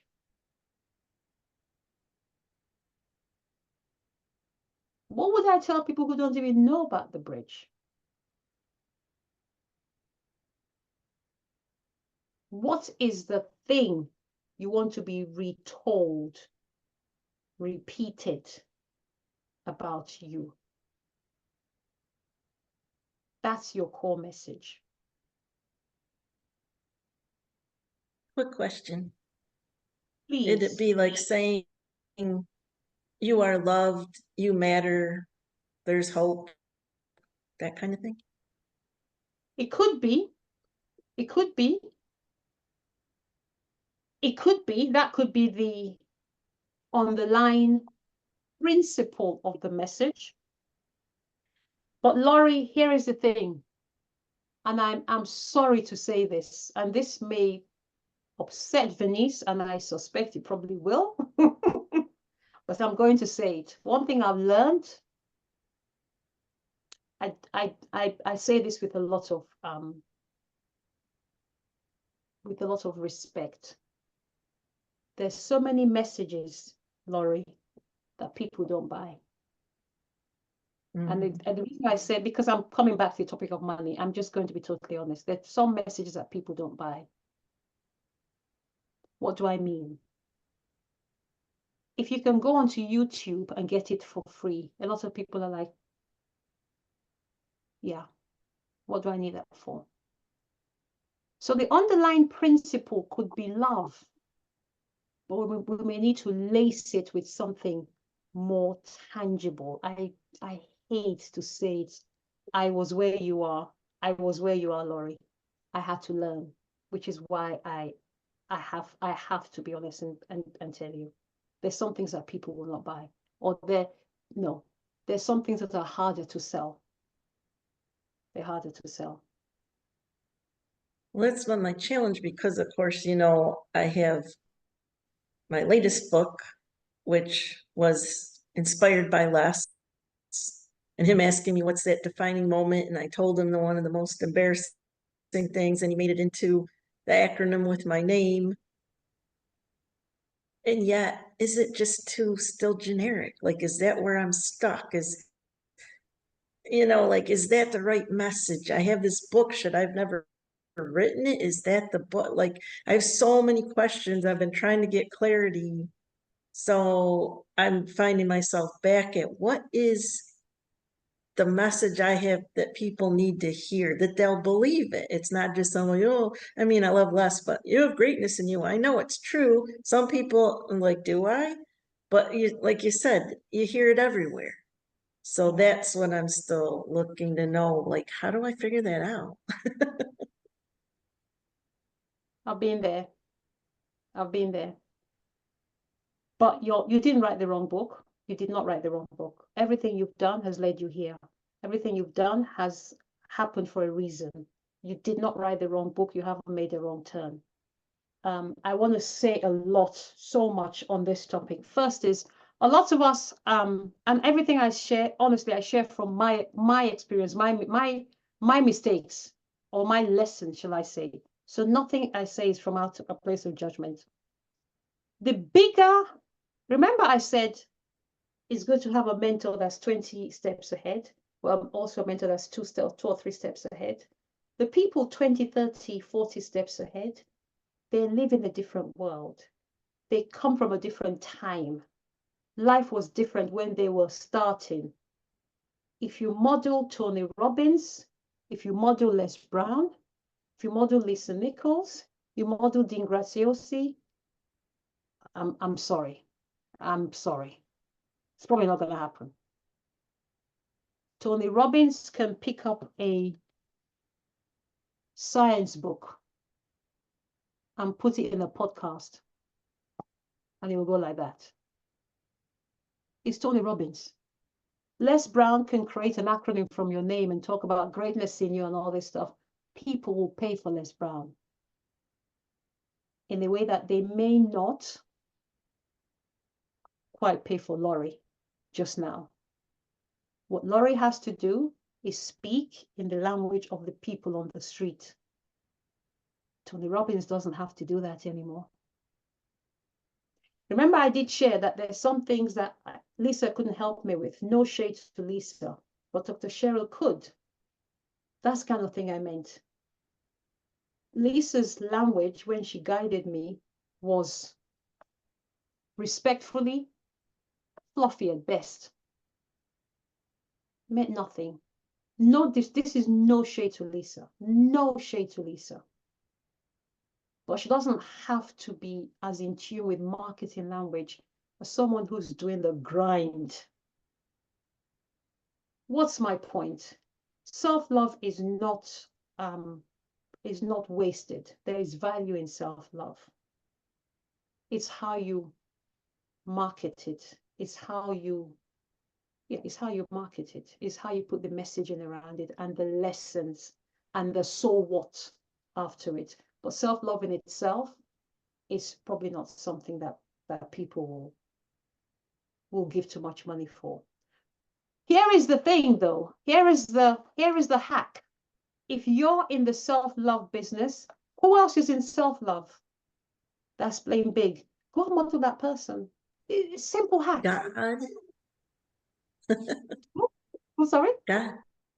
God started it. God started it because God. he loved us first. Okay, apart from God, because the one person that can also say anything and people buy is God. So maybe not God. Maybe not. Maybe. Oh, yeah, he's wait, too right? far ahead. He came from a It's not different exactly. time. It's different times. Exactly. I'm talking about someone who's walking with us today that we can actually go and model, right? Who is selling self-love? Seriously, who is selling self-love? Find that person or those people. There are people selling self-love. I don't know, Jay Shetty. Even Jay Shetty is big and out of this world. I would honestly recommend you model people who are literally 3, 4, 5 steps ahead of you. But I suggest that even if they're doing self-love, they are using other language. They're not calling it self-love. So I'm not saying they're not doing it, but they're not calling it that. Does that make sense, Laurie? Benicia, do you want to say something? Because Sorry, please carry on.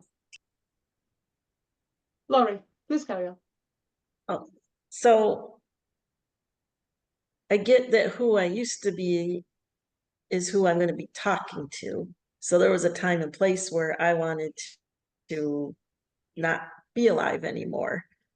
And so there's where I didn't have the self-love. Like toxic relationships, was in corporate America, hated it. And I'm still not where I want to be because what do I have that people will pay for? And I got to stop investing my way to broke. So I needed something to turn around, and I keep seeking and showing up and taking action. And obviously there's still a lot of missing pieces or whatever, but they'll all fit together eventually. But I forgot where I was going with this. Where was I going with this? You were talking about self-love and how and who is doing it I have something to say. Oh, I have- right. So No, like you go. narcissist and toxic relationships, and is that the language people are using, that is who, that's how I should say it? So Okay. yeah, is that what you Okay. meant? That's what I meant, but that's exactly what I meant. But here is the thing, as you were speaking, something came to me. First of all, I wouldn't talk about toxicity and narcissistic. I wouldn't do that because Right, it's yeah. counterproductive to self-love, right? We're talking about love for oneself. We're talking Right. about, you know what I think you're doing, but you may not. Here's the thing. Here's the question that I want to ask you. What is the result of having self-love? That's what you're selling, not self-love. What does self-love Oh, get you? What's the so what? And I think you kind of alluded to it. You're in a corporate role. You didn't think, I'm not sure the language you use, but basically it's about growth and doing more in life because you now know yourself and you love yourself. So it's not the self-love. It's the result of the first love, of the self-love. Does that make sense, Laurie? yeah, and I think I wasn't seeing it because I wasn't quite where I need to be, because I'm like, That's it. That's it. yeah. So look at the That's it. result of it. That's it. I'm going to Okay. invite you to do two things. Look at the result and then look at the benefit of the result. The result and then the benefit of the result. So I love myself. Okay. But what does that enable me be, do, have? That's what you're selling. The self-love is simply the vehicle, but you're not selling me the car. You're selling me the destination, Laurie. That was really good. Because I recently went on a jet mastermind, VIP jet mastermind, and I wouldn't have had that opportunity. And now I'm like, oh, who else would want to come on that? But yet, not even physically, I mean, that could be it. But that whole concept of not selling the car, but the destination. And because I love travel and I'm a travel writer, that was a perfect way to say it. So thank you. You're welcome. Patricia. My question is really around, because I hear what Laurie is saying. Sometimes we can be stuck in crafting our story and how do we do all of that.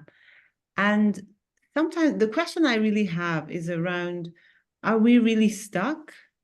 Or do we need someone to articulate our story for us? Yeah. Because it's like, I feel that sometimes we can be in a position where we have an idea of the end game, of where we want to find ourselves eventually, or how we want to sound and all this. But some people, they just don't have the words. They're not able to articulate it. And they're not able to articulate it in such a way that it actually sells, if you know what I mean. So I imagine if somebody gets a copywriter or something like that, then they would be able to say, hey, Laurie, I know exactly what you mean. Let me just, put it all into this language that resonates with you. And then if somebody is able to do that, then you're thinking, oh, actually, I did know what I wanted. It's just that I wasn't able to spell it out in a way that would sell or make sense to my ultimate client, whoever he or she is. Do you know what I mean? I feel that sometimes there can be a distinction between, do I really know what I'm doing or want, or is it just about articulating it? I know exactly what you mean. And the reason I know Me exactly too. what you mean is because I've been there. I've been there.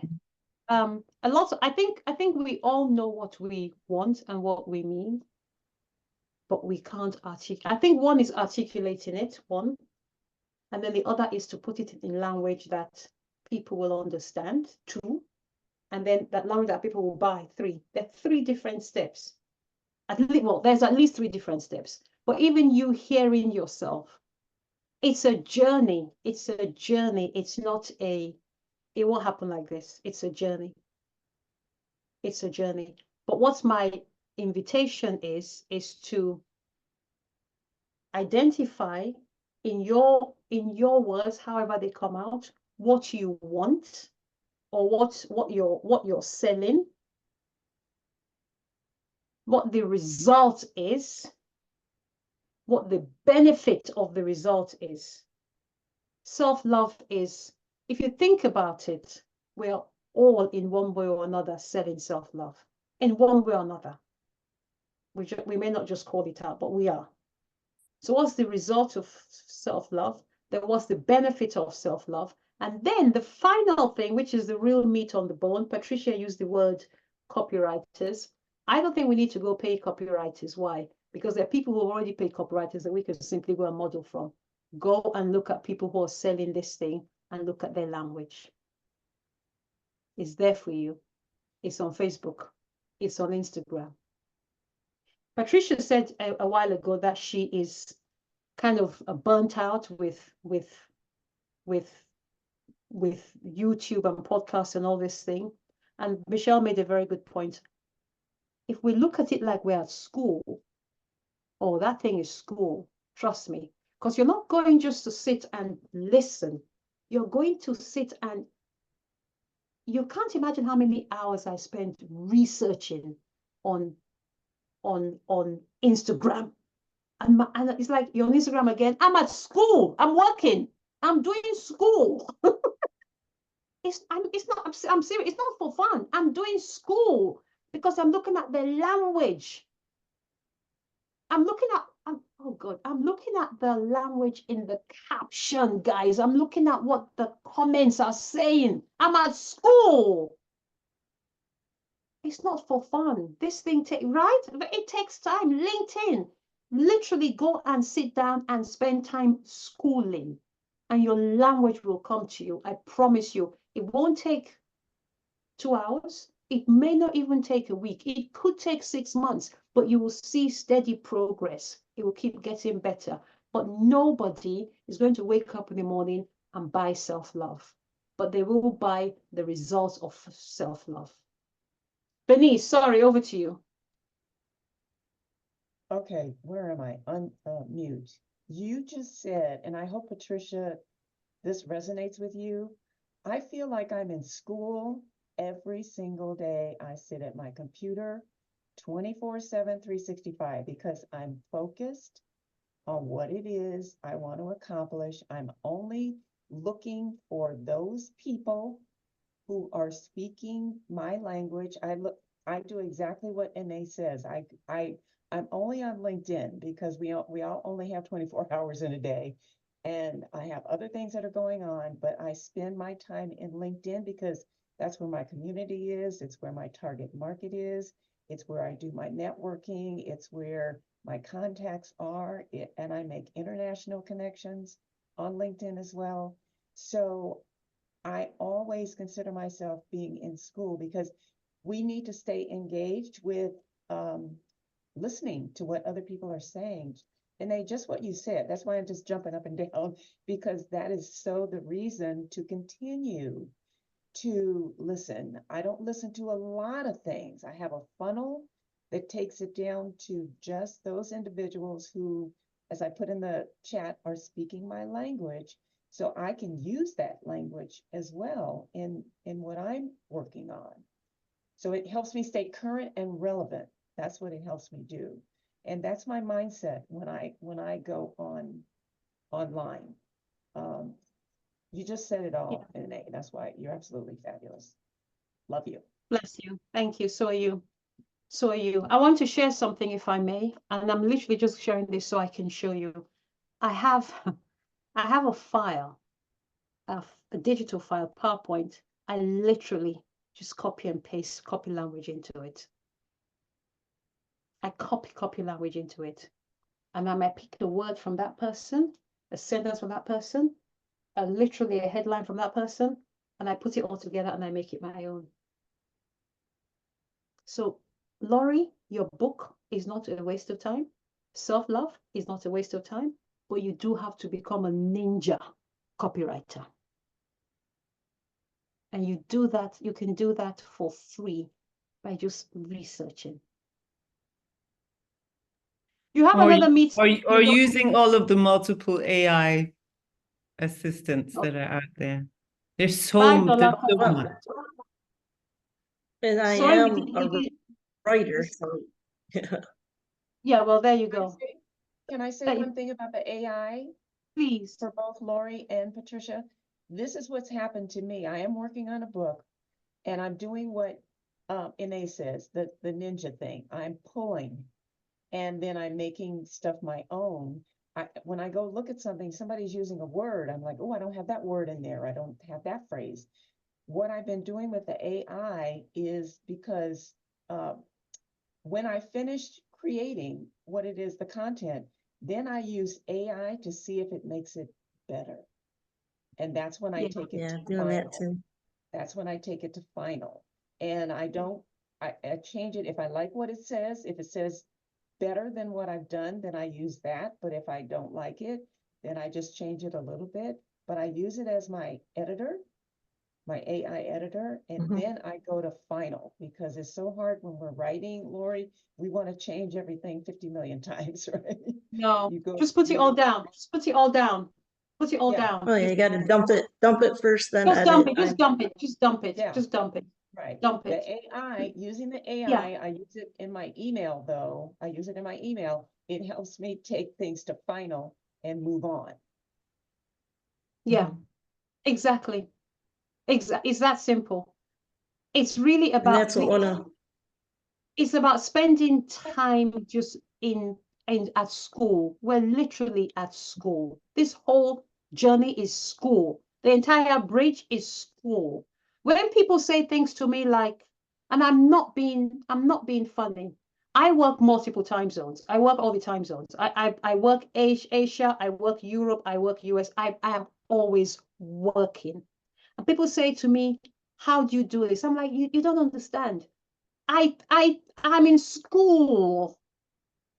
I don't say things like I honestly don't say things like, oh, but that class starts at 1 a.m. in the UK. What? My life doesn't have a clock because what I'm doing is my life. If a class starts at 1 a.m., I'm gonna be on that class at 1 a.m. Right? I spend hours just researching. Everything is coming into my funnel and I filter it out and make it my own. I'm not great at it. I'm not claiming I am, but I'm a lot better than I was 3 years ago. That's for sure. And I hope in 3 years I'll be better than I am now. I'm learning. I am figuring it out. Laurie, it's all there. So the public domain. Use it. But you have to become addicted to this stuff. Because self-love will sell. It just won't sell if we call it self-love. That's all, but it sells. Adi, I can see you nodding. Yeah, because I can remember that when Laurie was sick, she just reminded me of myself because at the beginning, and I still haven't figured it all out. So I haven't figured anything out yet. But at the beginning, it was just like, what's an avatar? Where do I get my avatar from? I was just like, I just didn't have a clue. I didn't understand what I was meant to do. I didn't understand what my message was. I didn't understand who I meant to be talking. I just didn't understand. Isn't that true, Ene? Alina's not on. She's not on there. Okay, yeah.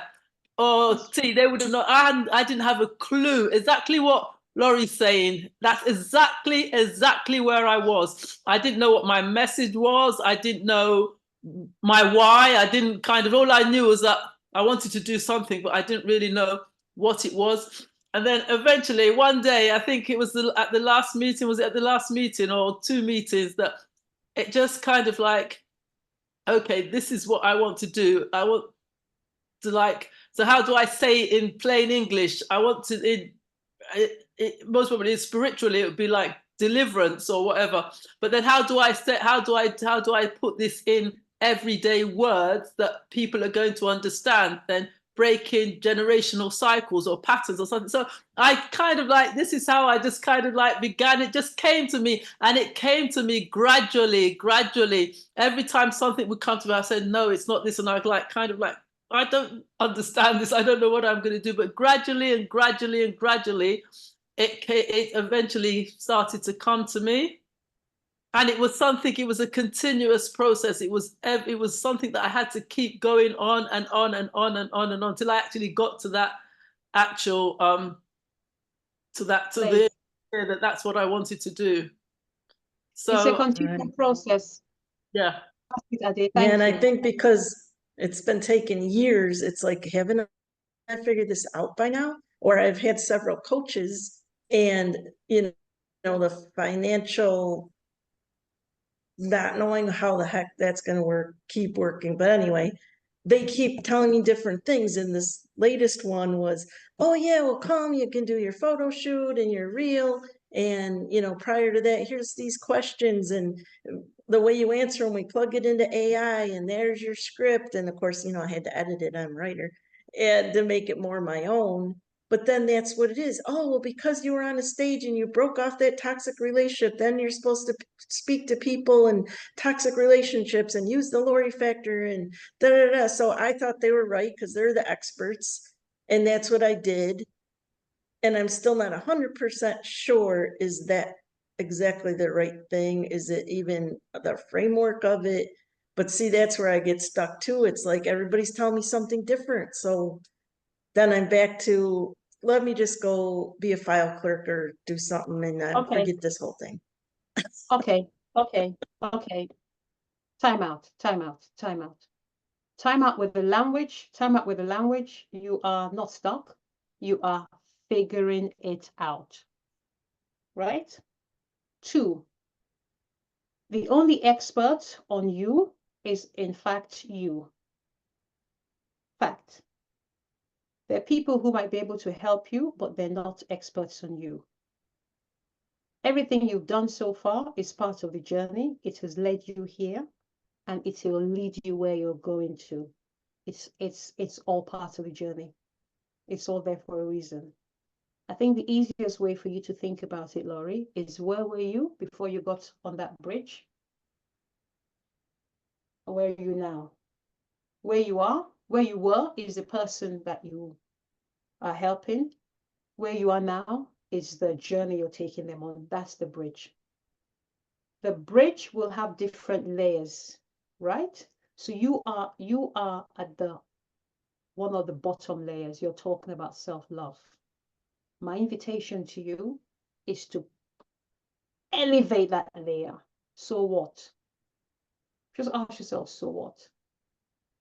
What have you done, Laurie, as a result of having more self-love in your life? Result 1.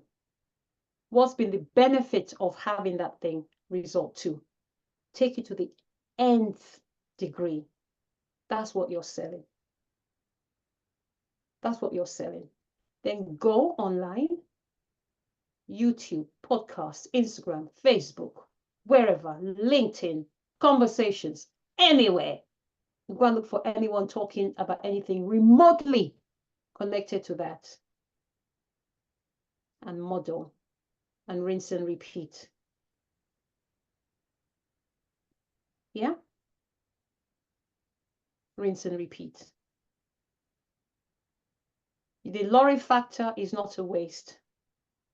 What Les Brown told you is not a waste. That's part of your keynote, and you will still use it. But what you need to do is what a lot of us are not able to do, and I'm talking to myself first, is convert what we want to do to what sells. That's another whole bridge in itself. That's another whole bridge in itself. And I went to Houston in March to learn that bridge from this lady.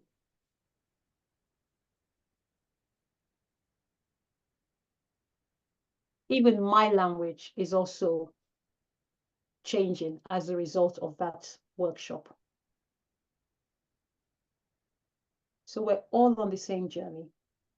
We're all figuring it out. Okay? That's your homework, Laurie. Do some research. Research is your best friend. Research. I'm going to throw some names out there, and I'm not saying that any of this will help, but you just don't know. I'm going to throw out Mel Robbins. I'm going to throw out. Actually, you know what I'll do for you, Laurie?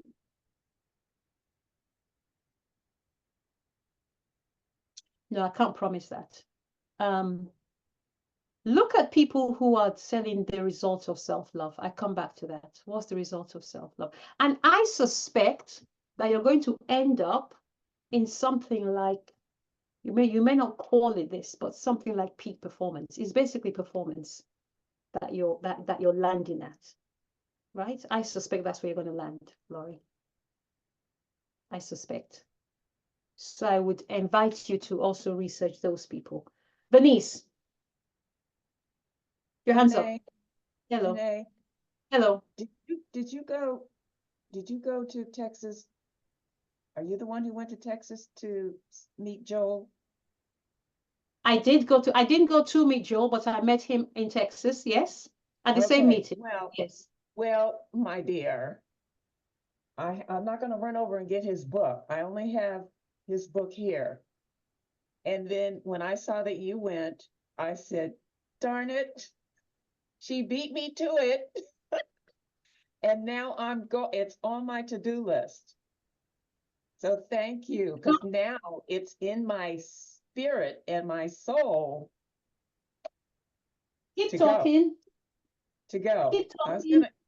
what are you doing? Are you grabbing a book? Wait, I He gotta signed go. it. He signed it. He signed it. Can you see? He signed it. Okay. Okay. Well, that's what I knew it was you because I was getting ready to type it in the chat box. But that's what you did. I saw that and I said, okay. And I do screenshots because I make virtual vision boards. Right. So instead of having an actual vision board, like I probably took a screenshot of that because you have a picture with him. And Yeah. then I put it together with the email that I'm creating. That is my vision board screenshot. And anyway, so I Excellent. think next year, and I'm not going to promise, but next year. I'll be looking out for your picture. Send me a picture. Send me a picture. So I went to this masterclass. It's all about how to craft and communicate big offers. Now, you may say to yourself,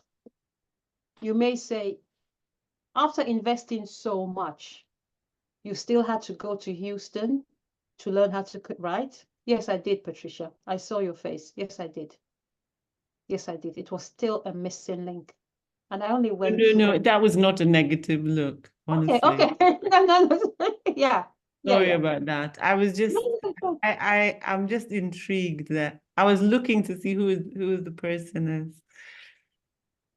Yeah. No, it's yeah. I have no even if it was a negative look, that would have been fine because I have no, yeah, exactly. I have no, whatever. But the point I make is it's a journey. And here is the thing. This is why I say I can now look back on the journey. First of all, it was clarity. Then it was courage. We're still in craft and communicate. She lives, and I'll show you who she is. I don't know if you can see her. She lives in, I don't think her name, oh, there it is, Eileen Wilder. She lives in craft your core offers. She lives in the business side, the final pillar, right? She sits in the final pillar, which is where I am now. So you can see the journey. You can literally see, I didn't lie. That's the journey. I had to clarify, built up my mindset. I learned how to speak, learned my message, learned how to craft my message. I did a TEDx talk. I wrote a book, forward by Les Brown. Okay, now how am I going to put some legs on this business? Go to the people who are creating stuff in the world with business coaching. Hence, what's my point? Find your voice. Find your message. we can't delve deep into crafting your message, because that is outside the scope of this masterclass. It's outside the scope of something I can offer for free. I'm just going to call it what it is. But essentially, your message is built on what you want to be known for. And then, Laurie, you said something. What did you do? In fact, I tell you what your message is, very simply put. Your message is the bridge.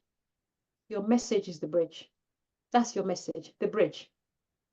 This beautiful thing we've now all identified as the bridge. That's your message. And then we then need to learn how to communicate it. And we've just heard by a perfect example that that is an ongoing exercise.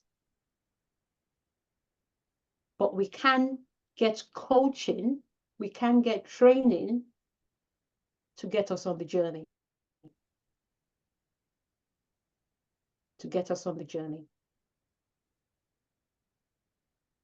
Because when you go on stage, and by the way, your stage is not just a platform like Lisa Nichols, public speaking, Tony Robbins. That's not a stage. That's not a stage. Who knows what a stage is? Does anybody know what a stage is for the context of this training? What's a stage? Denise, were you going to say something? I'm trying to figure out what the stage is, and I think, is it us? Are we the stage? That's it. Wherever you are is a stage. Exactly. Oh, Wherever you are is a stage. Well done. Well done. Wherever you are is a stage. So sometimes when people hear the word stage, they think, I'm not Tony Robbins. You don't need to be Tony Robbins.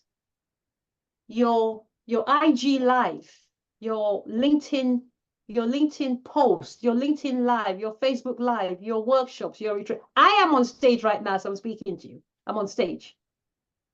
Right? So your life is a stage.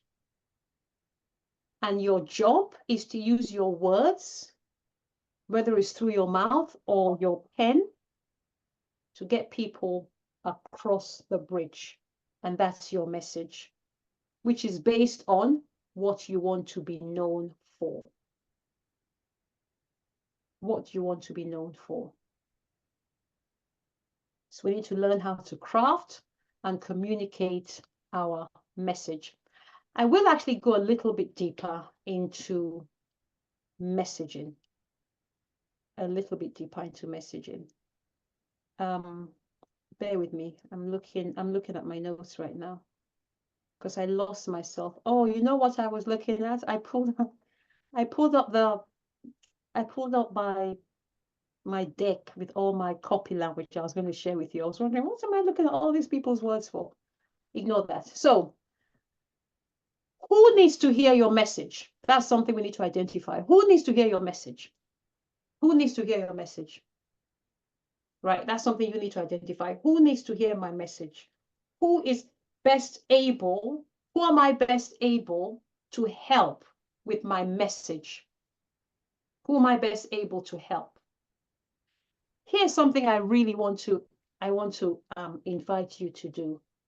You may be able to help 10 people, but who's one person that for you is non-negotiable? Let me explain what I mean. We have a young lady who's on the call right now. Her camera is off. She's in her early 30s. She's here with us. I think, let me check the chat. I believe that pretty much everything we've said so far has been of interest to her. I love her. I love the fact that she's here. I love her journey. I respect her journey. I say this with a lot of love. She's not my ideal client. That's not to say my message doesn't resonate with her. She's here. She wasn't forced to come here. She wants to be here. I'm only using her as an example. Please do not take offense at this. This is literally an example. But she's not my, I must get you. Does that make sense? If I get her, it's a bonus. If I get her at a risk of losing my ideal person, that's a loss to me.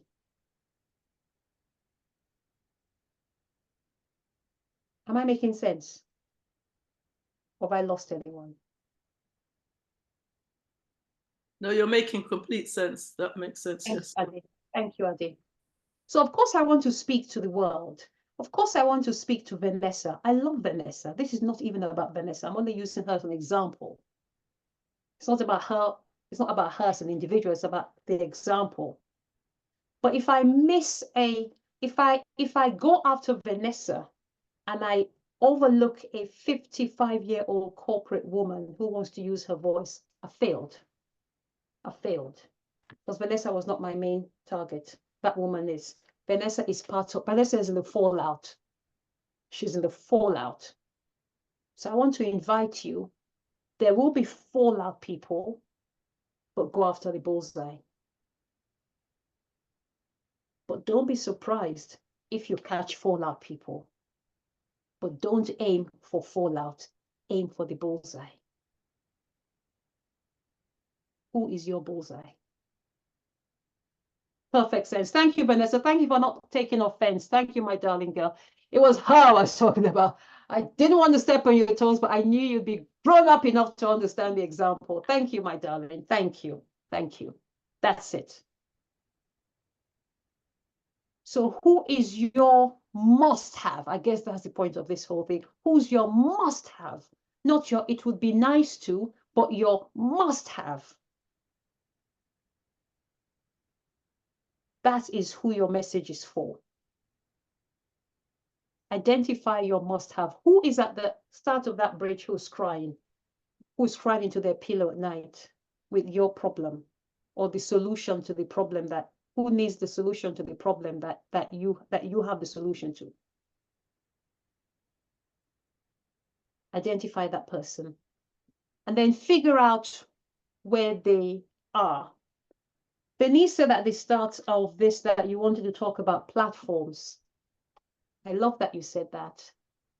I don't know that there is a single answer to that question. Here's what I think. A few weeks ago, my husband had a friend here. He came to the house for dinner, and he's very high up in YouTube. In fact, he's the head of YouTube in Africa. And I said to him, we're talking about this very same topic. And I said to him, oh, I don't do TikTok. He said, do you do TikTok? I said, I don't do TikTok.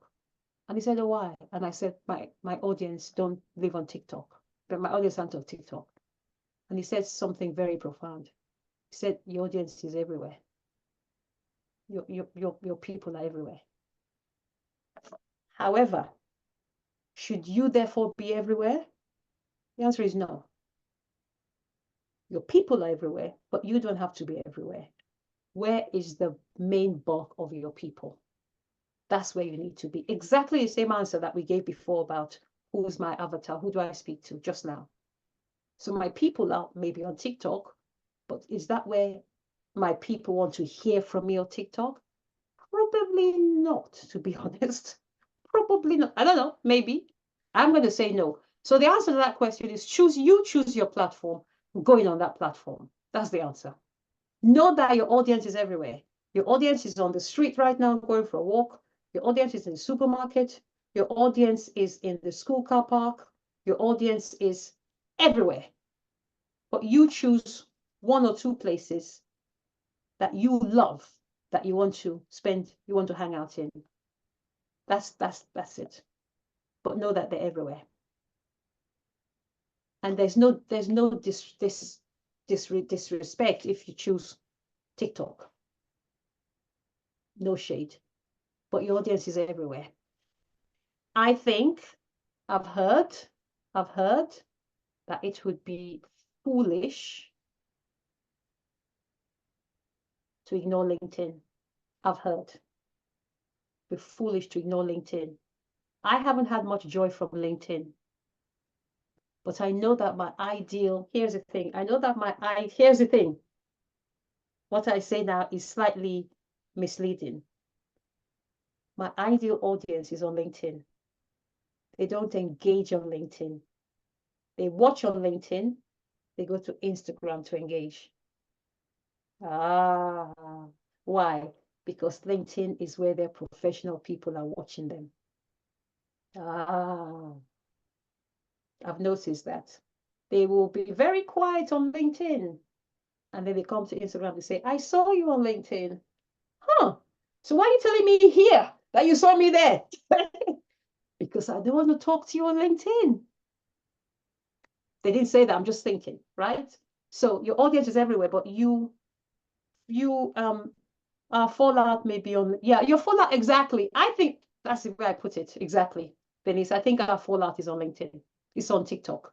Exactly. Our fallout is on TikTok. I don't want to build my house on TikTok. I'm sorry. No shade to TikTok, but find where you want to hang out and hang out there. I wouldn't suggest having more than 2 places that you really put your energy on, more than 2, because if you're like me, it's just one of you. You haven't got a team of people doing your social media. It's just you. So your time is precious. So mind how you use it. But yeah, I do LinkedIn, Facebook, Instagram, but my 2 main ones are LinkedIn and Instagram. Facebook is just because my Instagram and Facebook are linked. I really have no time for Facebook. But again, only a fool will ignore Facebook. I'm sorry. Right? Do not fall asleep on Facebook. Anyway.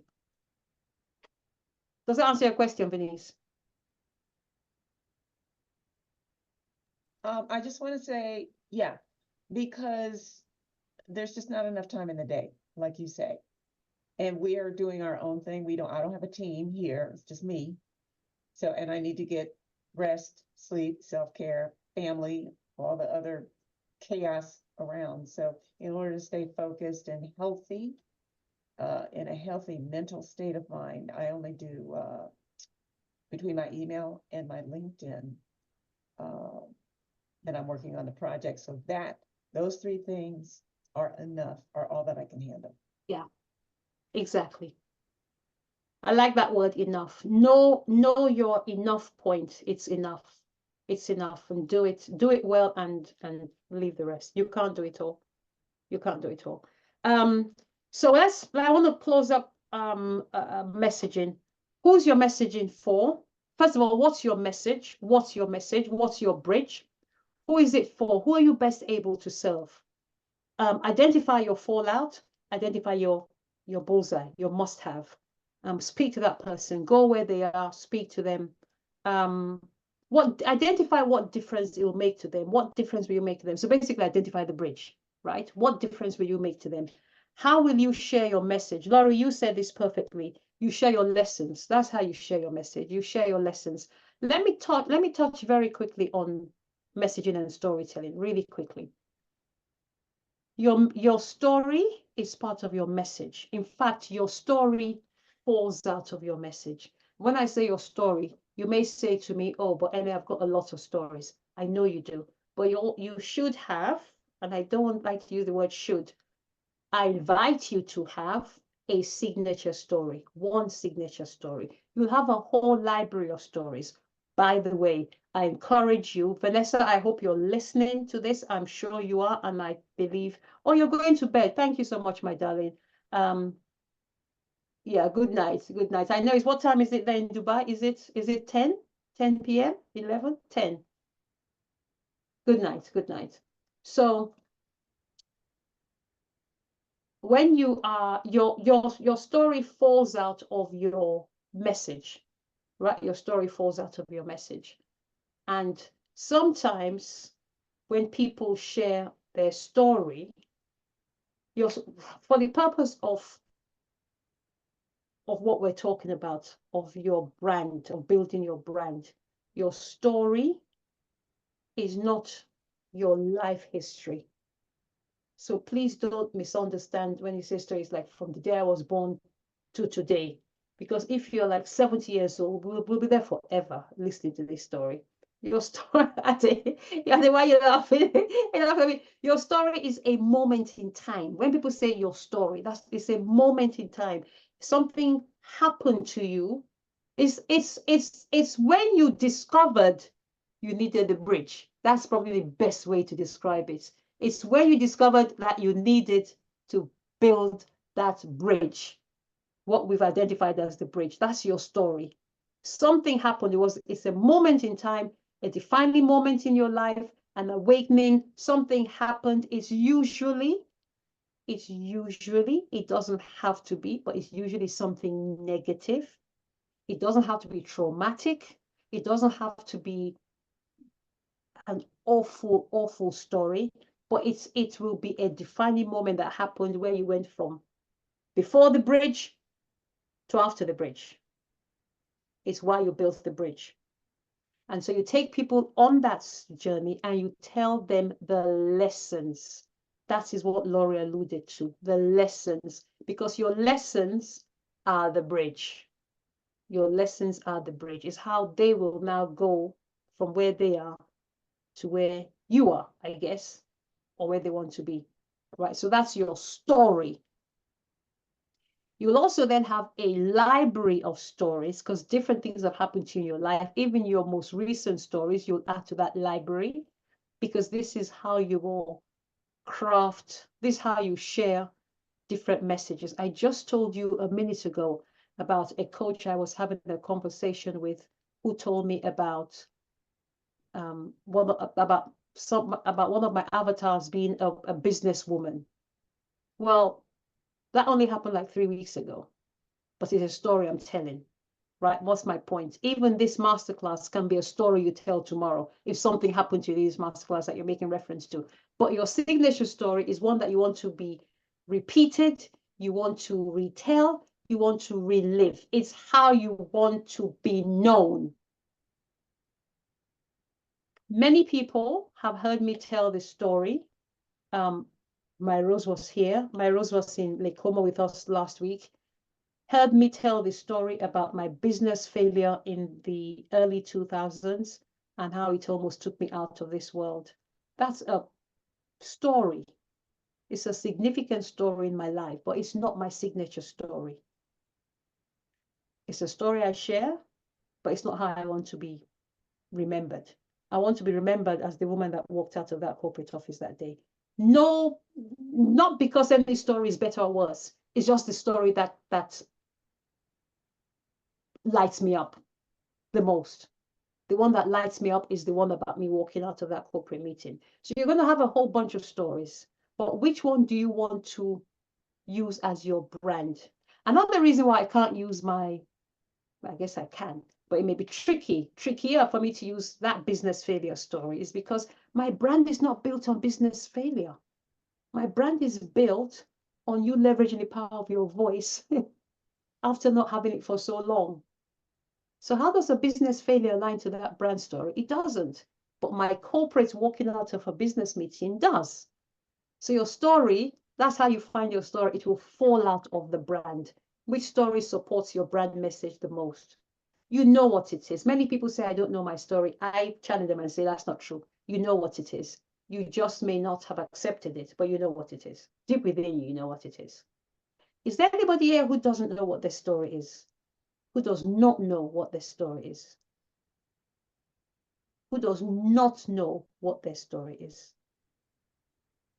Okay, so we all know what our stories are. We all know our story. Laurie, I love that. Maybe. There's a maybe. I don't know. I love that. You finally figured it out. You figured it out. I like that. I like the way you spell figured it. I can say that. I can say figured it. Figured it. I can say figured it. Laurie, That was a typo. That was a typo, Ine, but I but like no, I'm accepting it as no, that was not a typo. That was real. I'm taking that. That's my final answer. Figured it. I love that. Laurie, were you looking like, I don't know? Pretty much. I thought You every do. time I think I do, then I'm like, maybe not. All right, tell you what I'm going to do. Tell you what I'm going to do. I'm going to invite everybody who is on this call up until this stage. If you wish, I'm going to invite you to book a free 20-minute call with me in the next week, if you wish. If you wish, it's got to be this week, and I'm not even sure there's availability all of this week, but my calendar, I'll show my calendar in a second. Should you wish, I will, I'm inviting you to a 20-minute call with me. Laurie, if you want to talk, if you want to share about your story, whatever is on your mind, you're more than welcome to. Yeah? Cool. Should you wish. Thank you. So, break this story down into bite-sized implementable milestones. The bridge. So for me, it was clarity, courage, craft and create. Sorry, yeah, clarity, courage, craft and create, craft and communicate, and then create. Pillar 1, clarity, your purpose, your mission, your vision, your purpose. Courage, courageous mindset. Craft and communicate your message, your story. Create your core offer or offers around this, right? So those are bite-sized milestones. So I invite you to also do the same for your bridge. I invite you, your bridge has no more than 5 pillars, no fewer than 3. So I've got 4. You want 3 to 5 pillars. Yeah, 3 to 5 pillars, which make up your bridge. And those are also your teaching points. You see how I could then say we're going to go deeper into clarity, then deeper into courage, then deeper into messaging, which is where we are now. And then finally, we're going to land in strategies in business. That is those are your, that's your content, that's your curriculum. So for you, Laurie, it would be, I haven't read your book, but I feel that your book will provide more than adequate content to create this bridge. We just need to look for the lessons behind the stories and make them, put them in marketing language. Okay. What solutions do the lessons from my message solve? What solutions do the lessons? Oh, we didn't take a break.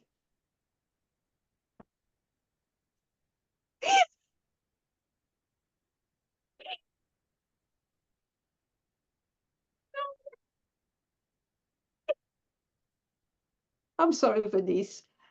Oh No, God. that's okay. Ine, I was like, do I ask for a break? But now I'm past needing one. So that's why I'm laughing so hard. Oh dear Lord. Just keep going. All right, we'll stop. We'll stop for a break in 5 minutes, I promise. And then we'll come back and just do another like 10, 15, and then we'll close. Oh dear. All right, I'm going to stop now. Is there anything, are there any questions you have specifically around messaging? Any, let's just do questions now. Any questions on messaging? Yes. Yes, Venice, yes. Yes, Venice. Your turn. Don't stop for me, because I don't want you to break the flow. Which is why I said we'll do questions, then we'll see. Oh, we can't wait. I don't want to do 4 hours without a break. That is so, this is cruelty to humans. I'm sorry. Obviously, you were all having fun because no one said anything. So obviously, you're all fine. So any questions? Questions on messaging? Vanessa, do you have questions, my love? Questions? Let's take questions on messaging.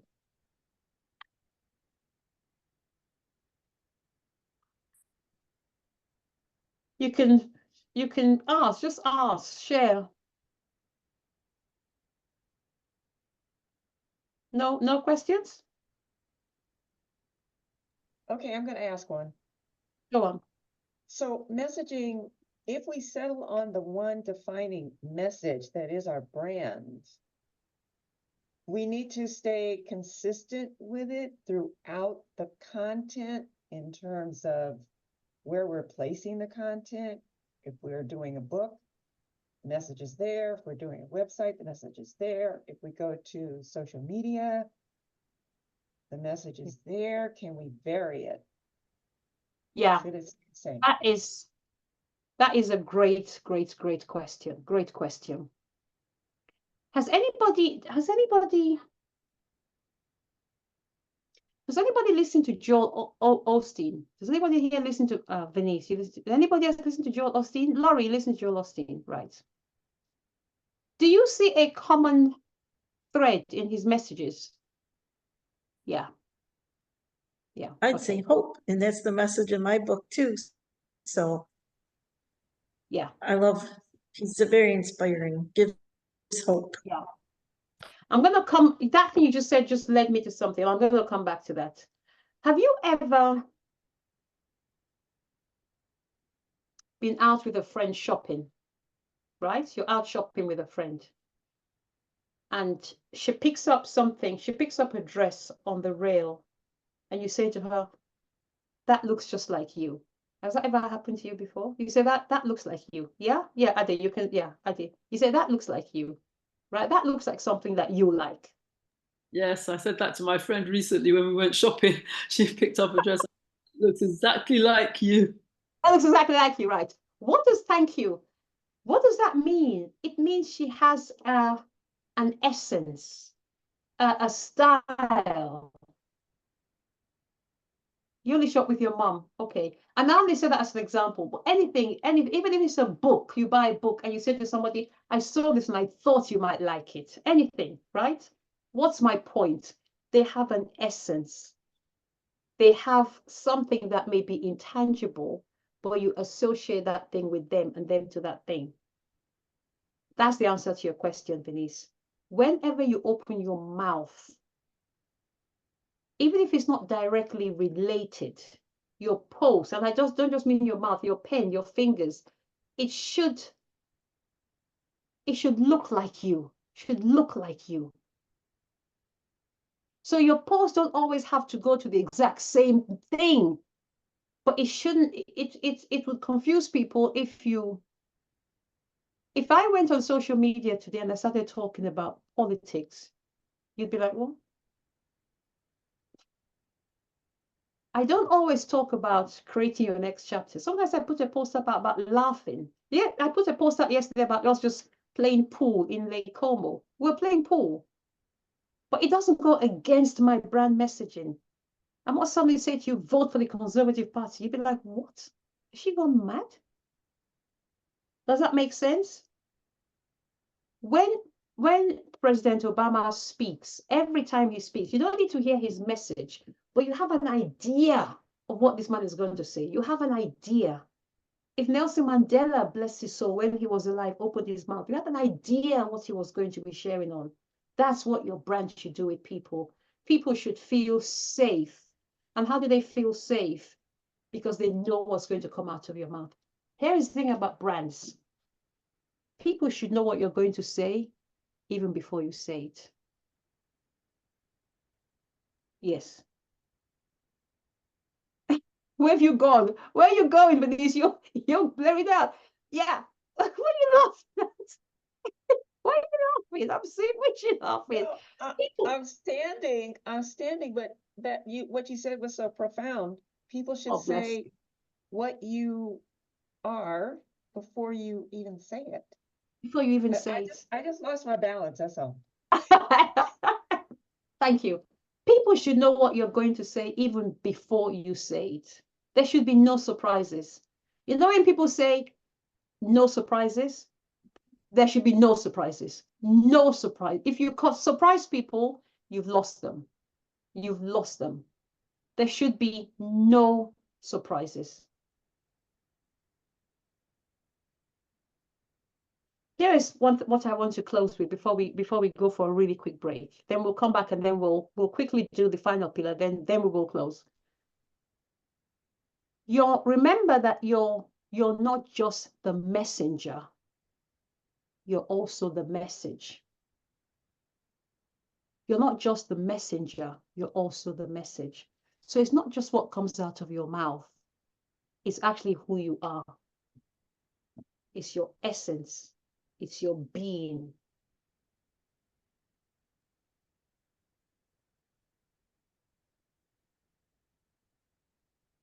You're not just the messenger, you are also the message.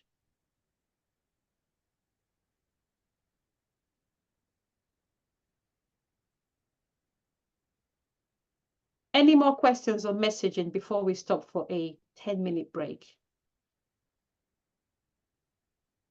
This is your chance. Going. Gone. Okay. 10 minutes. We'll come back in 10 minutes. We'll come back at 20 past. Whatever time it is where you are, 20 past the hour. We'll come back and then we'll do another 20, 25 minutes and then we'll close. Yeah, 20 past. Okay. See you soon. Thank you. Thank you. Thank you. Thank you. Thank you. I'll play us some music while we're.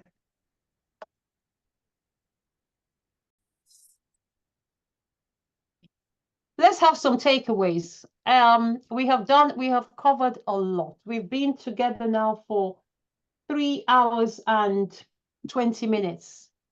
That's a long time. Well done. First of all, celebrate yourselves. Give yourselves a pat on the back. Well done.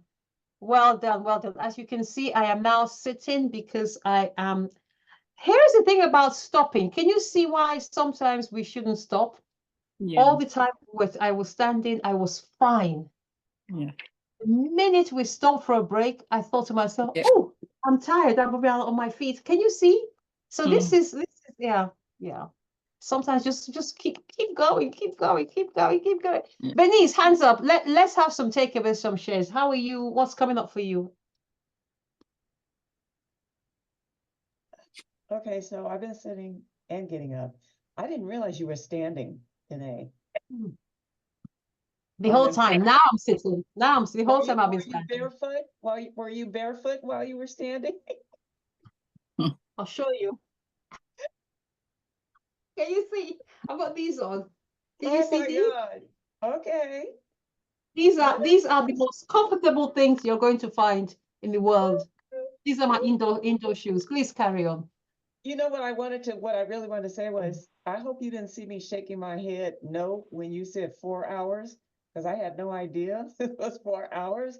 But for me, 4 hours is kind of like my magic number because I work 4 hours, I'm off 4 hours, work 4 hours. 4 is just a good number for me. So we're almost there. We're almost. Yes, I saw And you shake your head when I said 4 hours. I saw you I shake your head, know. but 4 hours, but it goes very quickly, does it not? Well, it does. I mean, and I have a Sunday morning ritual, that takes 4 hours, but Mhm. I was supposed to be here today or this morning. So, and everything else that I'm missing is taped so I can look at the replay later. Yeah.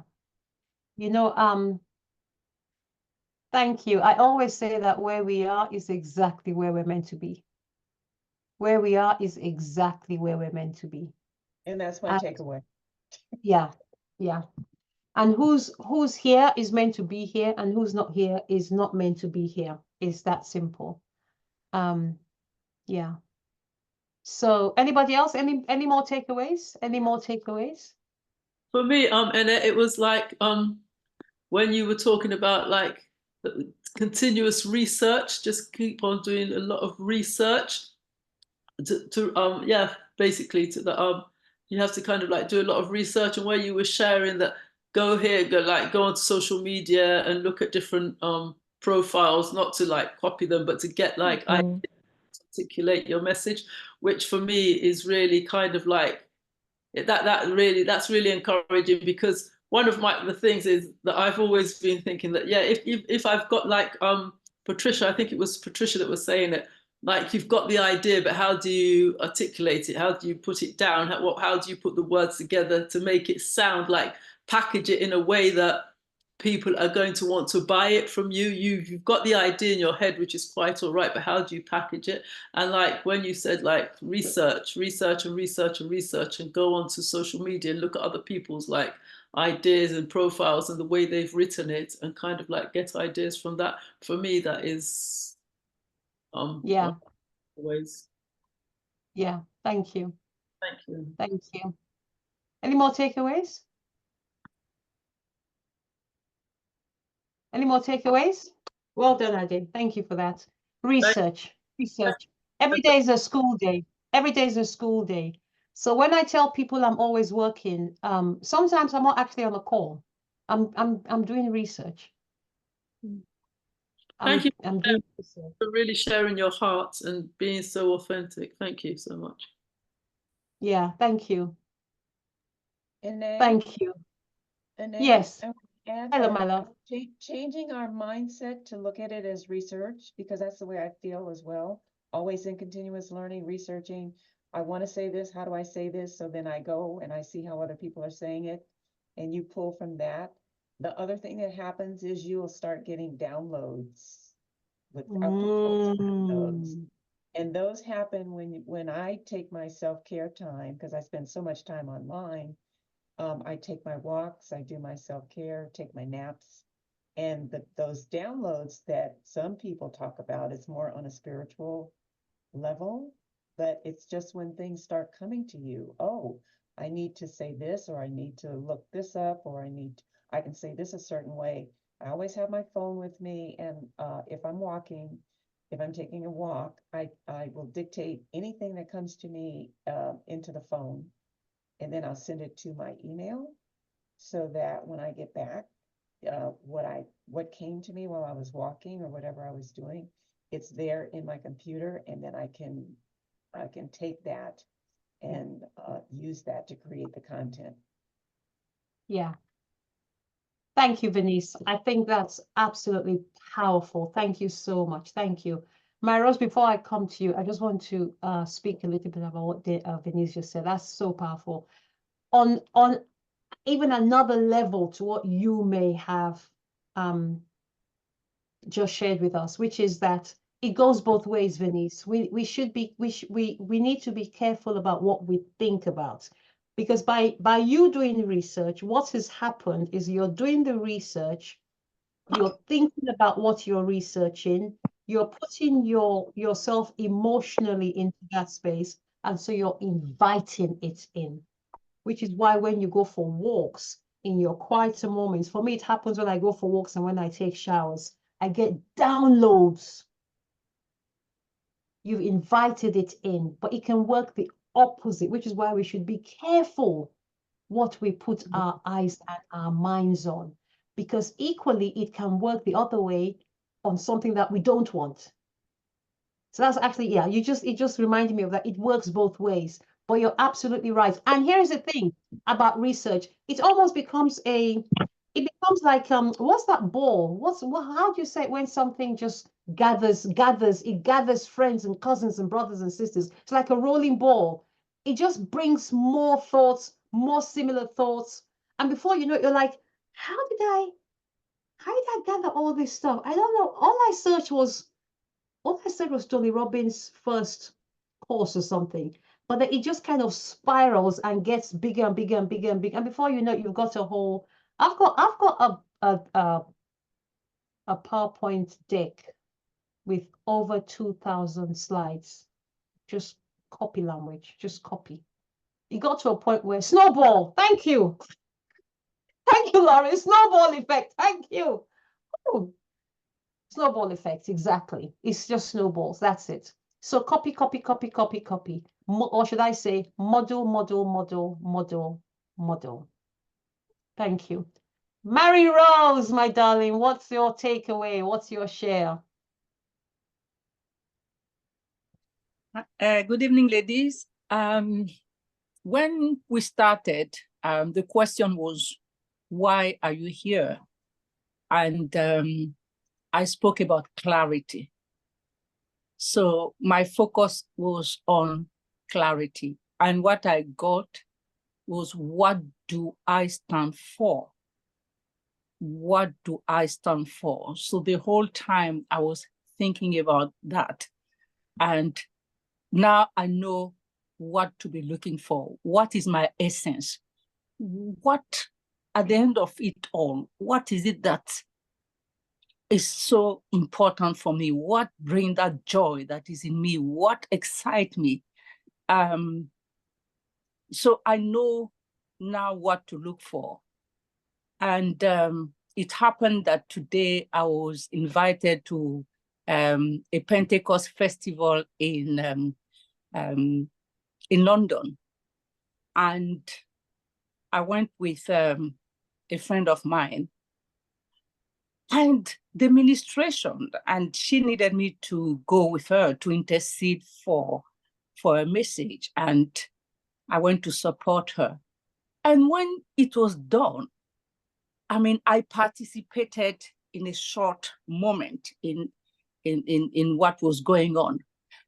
And the impact I had in the young girls that were there, you know, I just said to myself, this is who I am. These girls were struggling. They could not understand that concept, that spiritual concept. But the way I just made it so simple, you could see the countenance change. And I was so happy to see that result out of the face. And when they were leaving, they were coming back to me, thank you for making it so simple. Thank you. We never thought that this could happen. But in less than 5 minutes, you made it so simple and so interesting, and we are going to practice it. So now I know what I stand for. It became so clear to be able to impact, to be able to bring smile, what someone thinks is so difficult, to make it so simple. And you can see the person being happy. And I think that's what I stand for. Thank you. Thank you, thank you, thank you, thank you, thank you, thank you. Yes, Marie, what's our essence? What's our essence or our sweet spot that we can share with the world to help uplift and change the lives of others? That solves the problem that people will pay us for because it adds value to their personal or transformational lives. Oh, wow, that's powerful, Venice. That's amazing. As you were sharing, Mary Rose, and as I read Venice's words, I want to say our message and our story is not just about inspiration. When people say to me, you're so inspirational, honestly, if I can be totally transparent, I'm not actually really, I don't feel anything about that. I don't feel total transparency. I feel nothing. For me, speaking is about being beyond inspirational. It should be transformational. It's transformational. I don't want to inspire you. Or let me say that way. I want to go beyond inspiring you. Inspiration is the first gate point. Because tomorrow you have a shower, the inspiration is gone.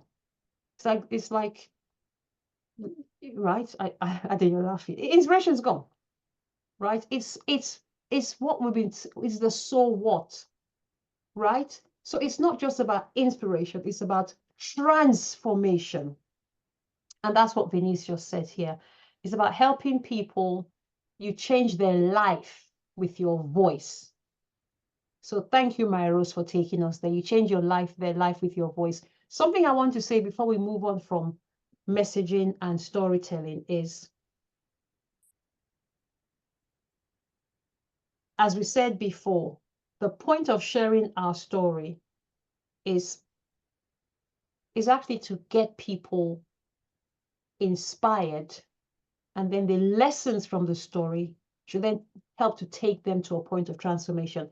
I am not suggesting that your story will get people to transform. It will not. Implementation is what gets people to transform, but your story gets them moving and gets them started, right? And then action is what gets them over the line to transformation. But sometimes when we share our story, I want to just touch a little bit on storytelling. Sometimes when we share our story, and I'll go much deeper on this in my storytelling class. This is just to put a sprinkle on it. I invite you to remember when you share a story, because for a lot of us, we're being called, as you were today, my Rose, to impact people, to share a little bit. You know, when people say, share a few words with us, tell us a few words. The point of a few words, the point of sharing your story is, one, not just to inspire, but two, to get them on the journey to transform. But I invite us to remember that our story is about us, but it's not for us. Your story is about you, but it's not for you. What does that mean? Have you ever heard a speaker or anyone share their story and they talk about, I did this and I did this, and then I did this, and then I did this, and then I did this, and then I did this, and then I did this. And then you turn around to the person next to you, you say to them, wake me up when they stop talking. Just wake me up, because I'm gone. I'm having a nap now. You're gone. Right? You're gone. Then I see you laugh, you're going. You're like, wake me up when they stop talking. Too many eyes. I want to share at least one powerful speaking and storytelling tip, one that we can take away with us today. Can I do two? I thought. Anyway, let's do one. Your story is about you, it's not for you.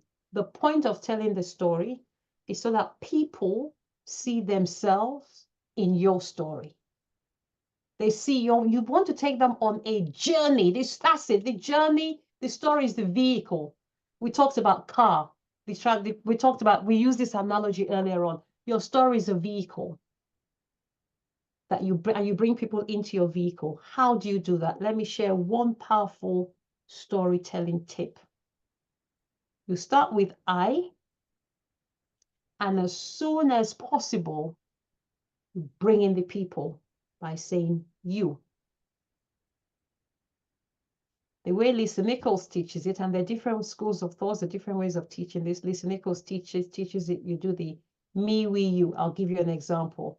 Me, we, you. Some people miss out the we, they just go straight to you. Me and straight to you. Me and straight to you.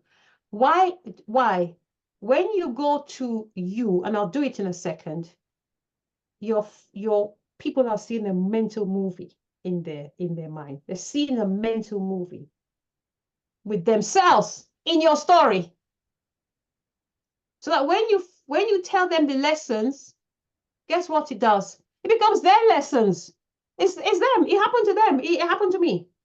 And the best way to transform people, or to get people on the journey of transformation, is by having them see themselves in the story. That's how you connect with their heart. Let me give you an example. For many years, I had a wonderful corporate career. But also for many years, I felt that there was something missing in my life. I knew that there had to be more. Something was tapping at me, telling me that a large part of my life was unlived. I didn't know what that part was. And even if I did, I don't know that I would have had the courage to step up and do something about it. You know, we have a tendency to disqualify ourselves from living our best life. So we think small, we act small, we play it safe. Or worse, we don't even play at all. Have you ever been in a place in your life where you felt stuck and stagnant, but you didn't know how to get out of it?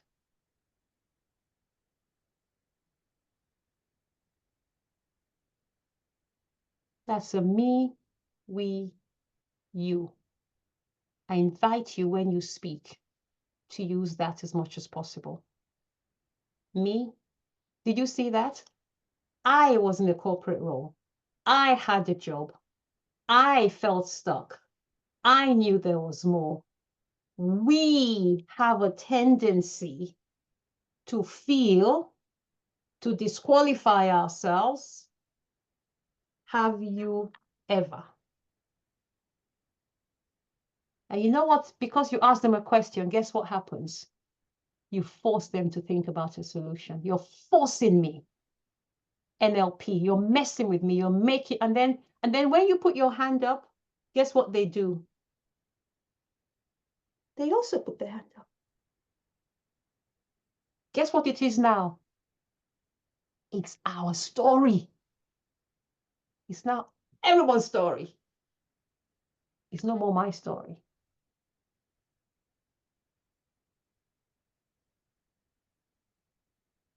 I'd love to share that with you. Me, we, you. Practice it. I invite you to practice it, to use it. Some people skip the we. They just go from me to you. I had this and I felt this and I saw that. Have you ever? I like the me, we, you. Some will go from me to you. Your choice. But as soon as possible, set the scene by speaking about the I. As soon as possible, bring in the you. You're literally using your car to bring me into your story.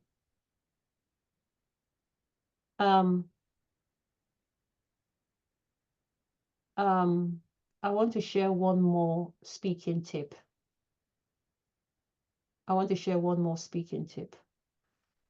And that is, show me, don't tell me. What do I mean?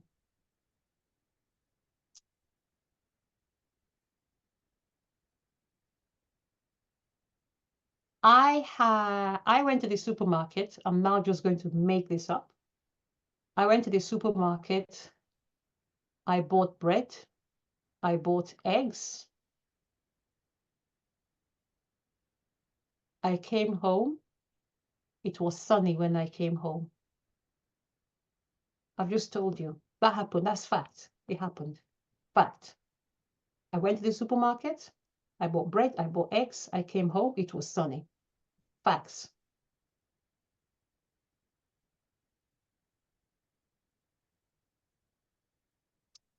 It was a Tuesday afternoon when I decided that we needed some bread and eggs in the house.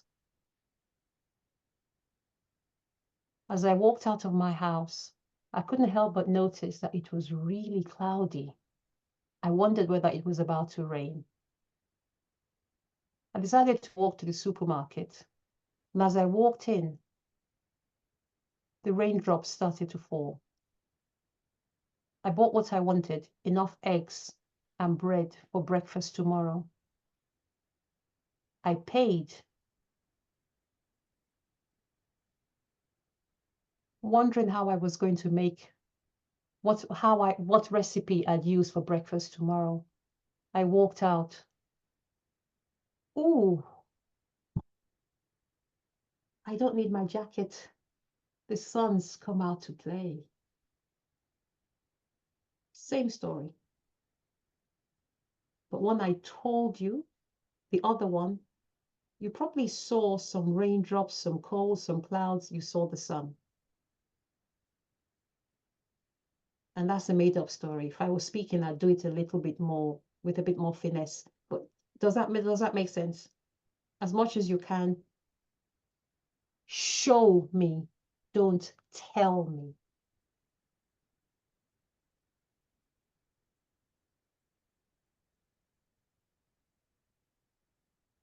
I'm going to stop there. Questions, thoughts, comments before we jump to our final pillar? And believe it or not, we need to jump to our final pillar. I can't believe so much time's gone. Questions, thoughts, comments? Thank you, Venice. Thank you. Thank you. The reason why storytelling and these speaking techniques are important is that they draw people into your story. The reason you want to draw people into your story is because they see themselves in your story. You connect with their heart. What you connect with is how people will respond to you.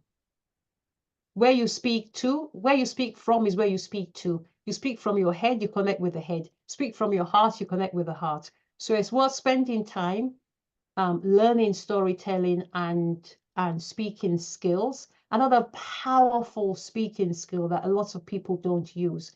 It's short, it's simple, it's quick, it's powerful. It's simply to pause. Stop talking.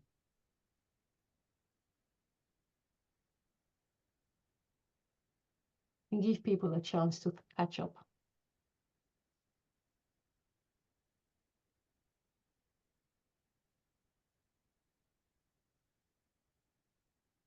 Do we have thoughts, questions, comments? Otherwise, we're moving to our final and last pillar. Who we lost? Laura, you still there? Are you driving? If you're driving, do not take your hands off the steering wheel. I'm still here, still here. Are you okay? Yeah. Perfect. We're almost there. Okay, let's jump into a final pillar. Final pillar. It's then about creating, building the business on this thing. So now we have our clarity. We know what we want. We know who we are. We have identified our models. We have our mentors. We have clarified. We've clarified the vision. But please don't feel that what you clarify in level 1, in pillar 1, is written in concrete. You are a human being, and as human beings, we evolve. So you are allowed to change your mind. You're not wedded to any particular idea. Obviously, you don't want to be chopping and changing, because then we know that it's hard to then gather any traction, but you are allowed to change your mind. So, but do start at least with having some vision.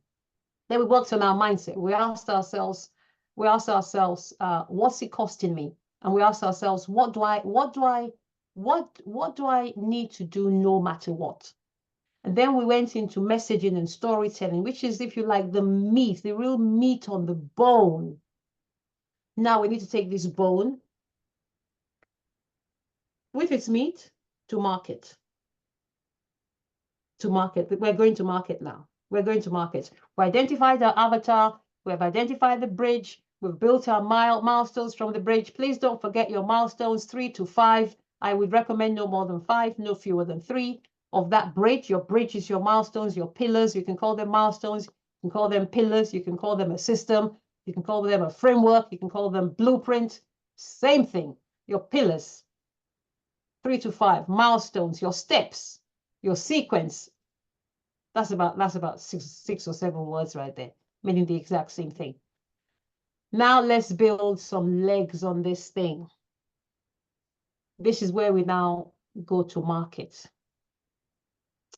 This is where, to Laurie's point, we take whatever the message is, the foundation, and we then give it languaging that people will recognize, will resonate with, and will pay for. Now, how are you going to go to market? What are you going to take to the market? Right? Are you going to take a workshop to the market? Basically, how are you going to serve your clients? That's what I mean. How are you going to serve your clients? I'll give you a few different options, different ways you might want to consider. Are you going to do courses? Or a course? I'm going to talk in singular now, so we don't get ourselves, overwhelmed. Are you going to do a course, a program, a mastermind, a retreat, a workshop, an event, a one-day event, a multi-day event? You're going to do it virtual, you're going to do it in person. You see, there's so many different options. If you do it virtual, then you have the benefit of having people from around the world. You have Venice, and we have Venice and Laurie who are here with us today. They're not physically in the UK. Even within the UK, we have people from different parts of the UK. The beauty, so that's the main benefit of virtual. You can gather people from literally anywhere in the world. The main benefit of in person is that, in my opinion, There's simply nothing on earth that beats an in-person event. It just doesn't happen. It's just, yeah, Ade, I can see you know, there's nothing on earth that beats an in-person event. Yeah. There's nothing that beats the ability to touch somebody, touch. I think especially after 2020, just the ability to touch, physically touch somebody, give somebody a hug. But they're both options. Some people start with virtual and then go in person. It's entirely your choice. But you need to make a choice. How do I want to serve my people? Here is my number one advice. Do what rocks your world. Do what rocks your world. This is your show. And this is where we say, although you're modeling people, you can't do it the exact same way somebody else does. You can take a Tony Robbins seminar. You will not deliver it like Tony Robbins. You can't, because you're not Tony Robbins. Right? So do it your way. How do you want to serve your clients? How will you deliver this thing to them? Will you do, if it's a course, how long will it be? Will it be recorded, automated, or will it be live like this? This is like, oh, let me say this. This is one of my pet peeves. This is one of my pet peeves. When people say live, but they actually mean in person. So this is live. We're virtual, but we're live. We're speaking to ourselves in real time. So please distinguish between live and in person. It can be live virtual or live in person. Live virtual or live in person, but live. If it's in person, then it's obviously live. Right, so let's just get our language in right. So how are you going to reach your, or will it not even be live? Will it be recorded, pre-recorded? Right? So these are the options that only you can decide how you want to serve your people. I'm just trying to think of, I'm figuring out if there's anything else I have here I want to share before I invite comments and feedback. When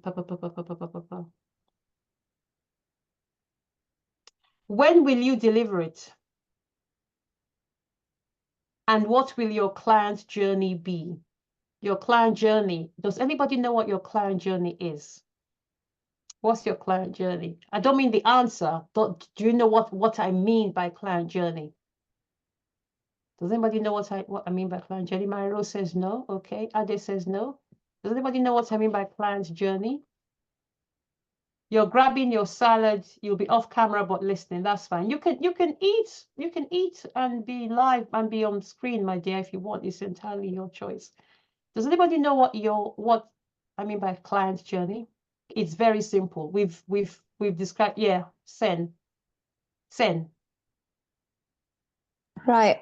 The client journey is actually the journey that we help our client from, let's say, from the struggling starting point to the middle, and now we're showing the world, and our client is showing his success, you know. Yeah. So it's the journey that we take in our personal development, you know, from the beginning, in the middle, and to the end. And now your client is showing, wow, look what my coach and what I've been through and what she learned me, and how I am here because I've taken these steps and this journey, and I'm here because, for example, my coach Anna, she was learning me from.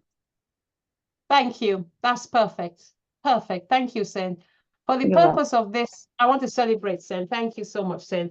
For the purpose of this conversation, we've used a word to describe client journey this entire time. It's basically the bridge.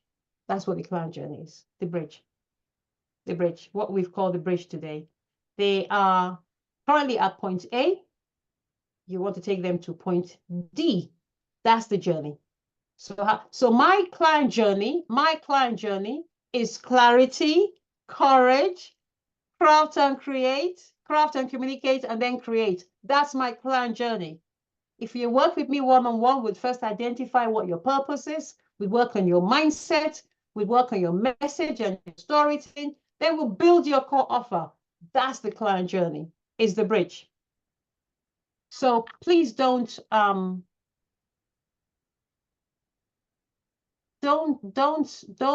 get confused by very simple things. Sometimes people in this business use all sorts of fancy words. It's really not that deep. Well, it doesn't have to be that deep. Yeah, it doesn't have to be that deep. That's your client journey. Some people call it a client journey. Some call it a client value ladder. Here is something. Here is something. Decide where on that journey. This is the thing. And this took me a long time. I've only just myself gotten comfortable with this. Your clients could be anywhere along that journey, that bridge. Your client could be at the start of the bridge. They could be on the bridge. So I may have a client. I've had clients who've come to me start and say, I already know my passion. I just want you to help me with speaking. I just want you to help me with my story, my craft, my message, and I'm good to go. And then there's some who say, I don't even know my name anymore. Help me, remind me of my name because things are so bad. So anyway, they don't laugh at my clients.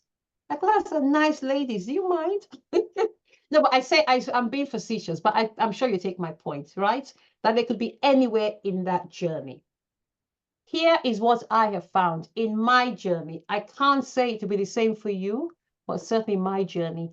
The further they are in the journey, in fact, I'll ask this question.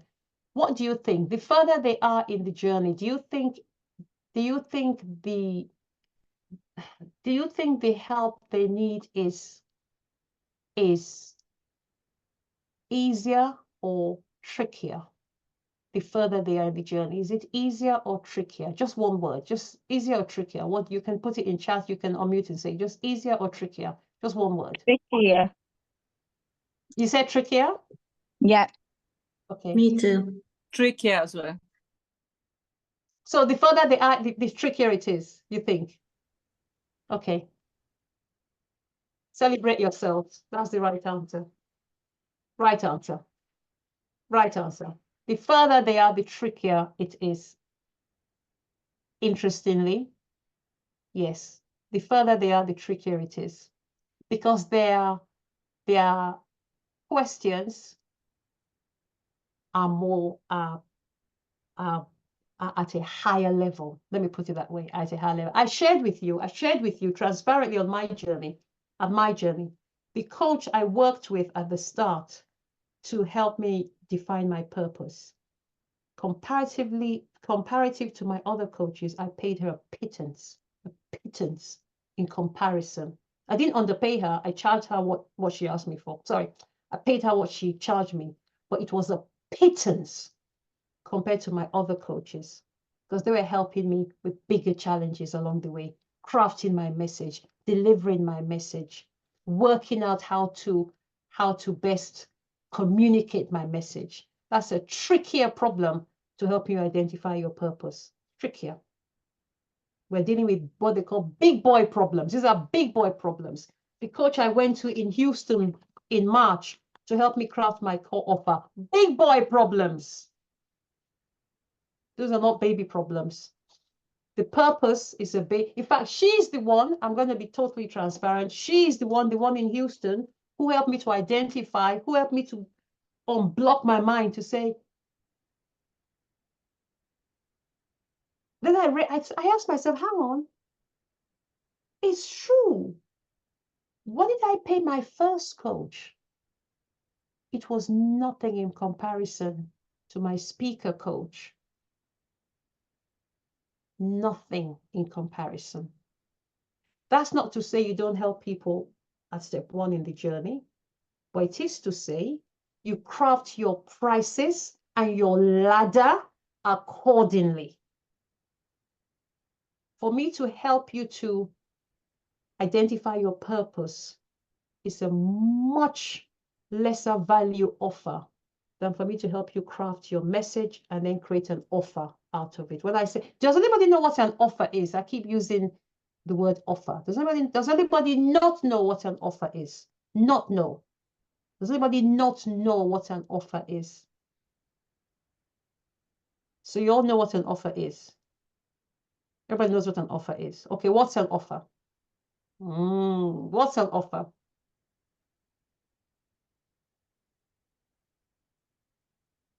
Not you, Sen.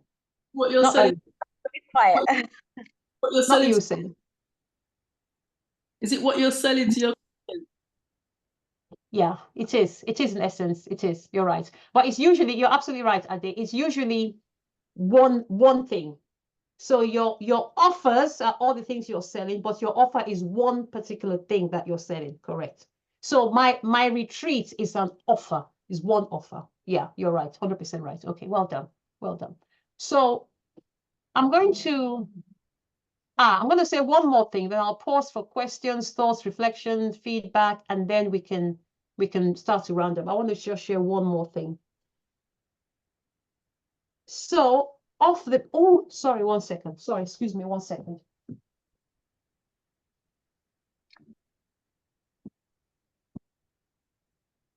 Sorry.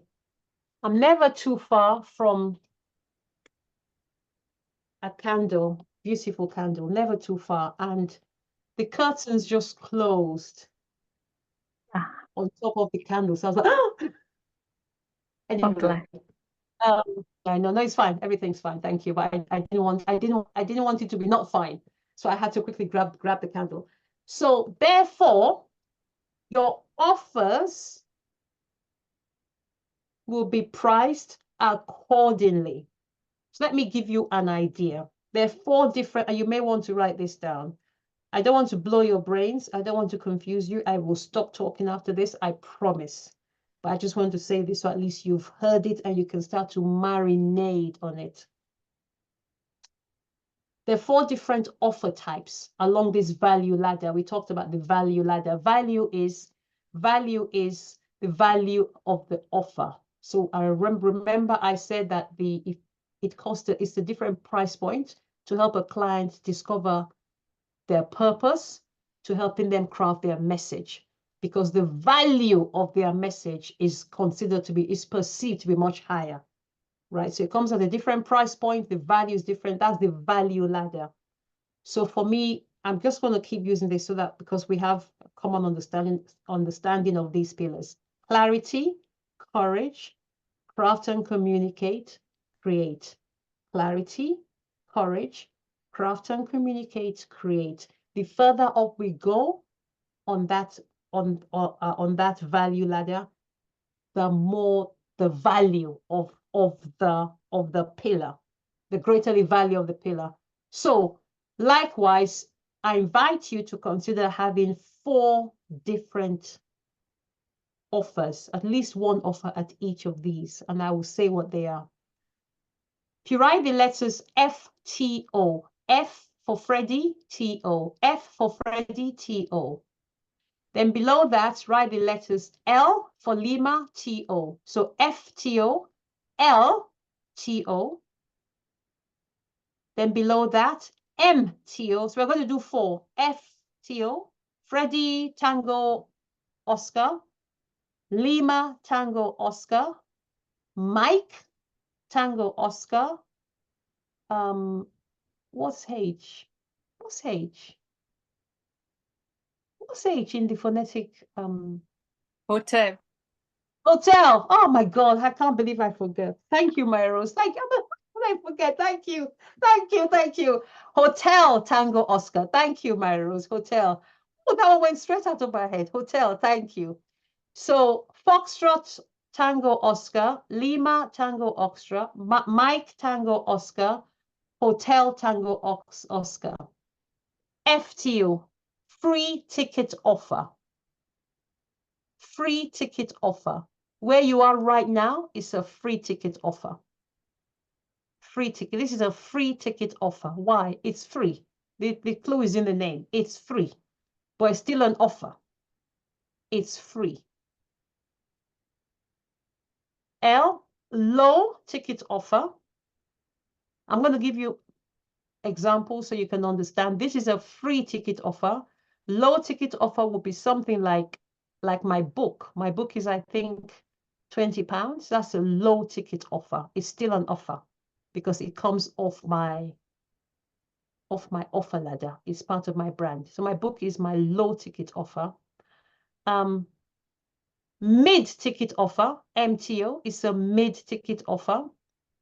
My one-day workshops would be mid ticket offers. Mid for me could be high for somebody else, could be a non-starter for somebody else. So when you hear the words low and mid, it's up to you to determine what that is. It's not there's no agreed benchmark of what's mid and low. Right. For me, a £20 book is a low ticket offer. A workshop, a one-day workshop, is a mid ticket offer. And then my retreats are high ticket offers. You can then use that to benchmark your own.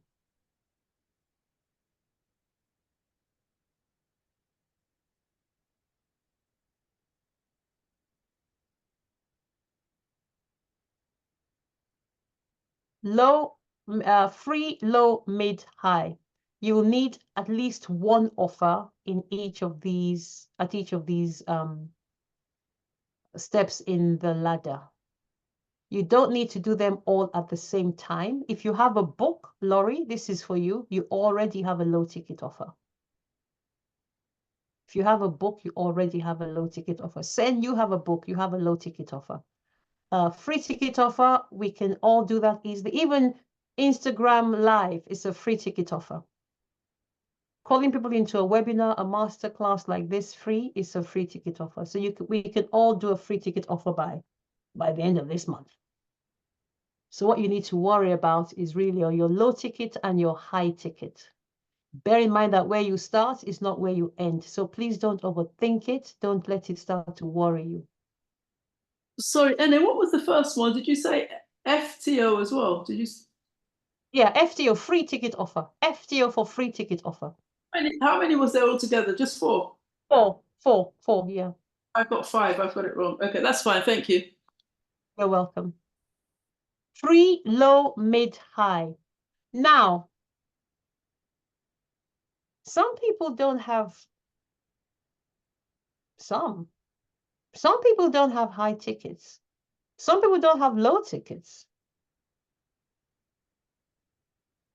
I have all 4, but you don't have to have all 4.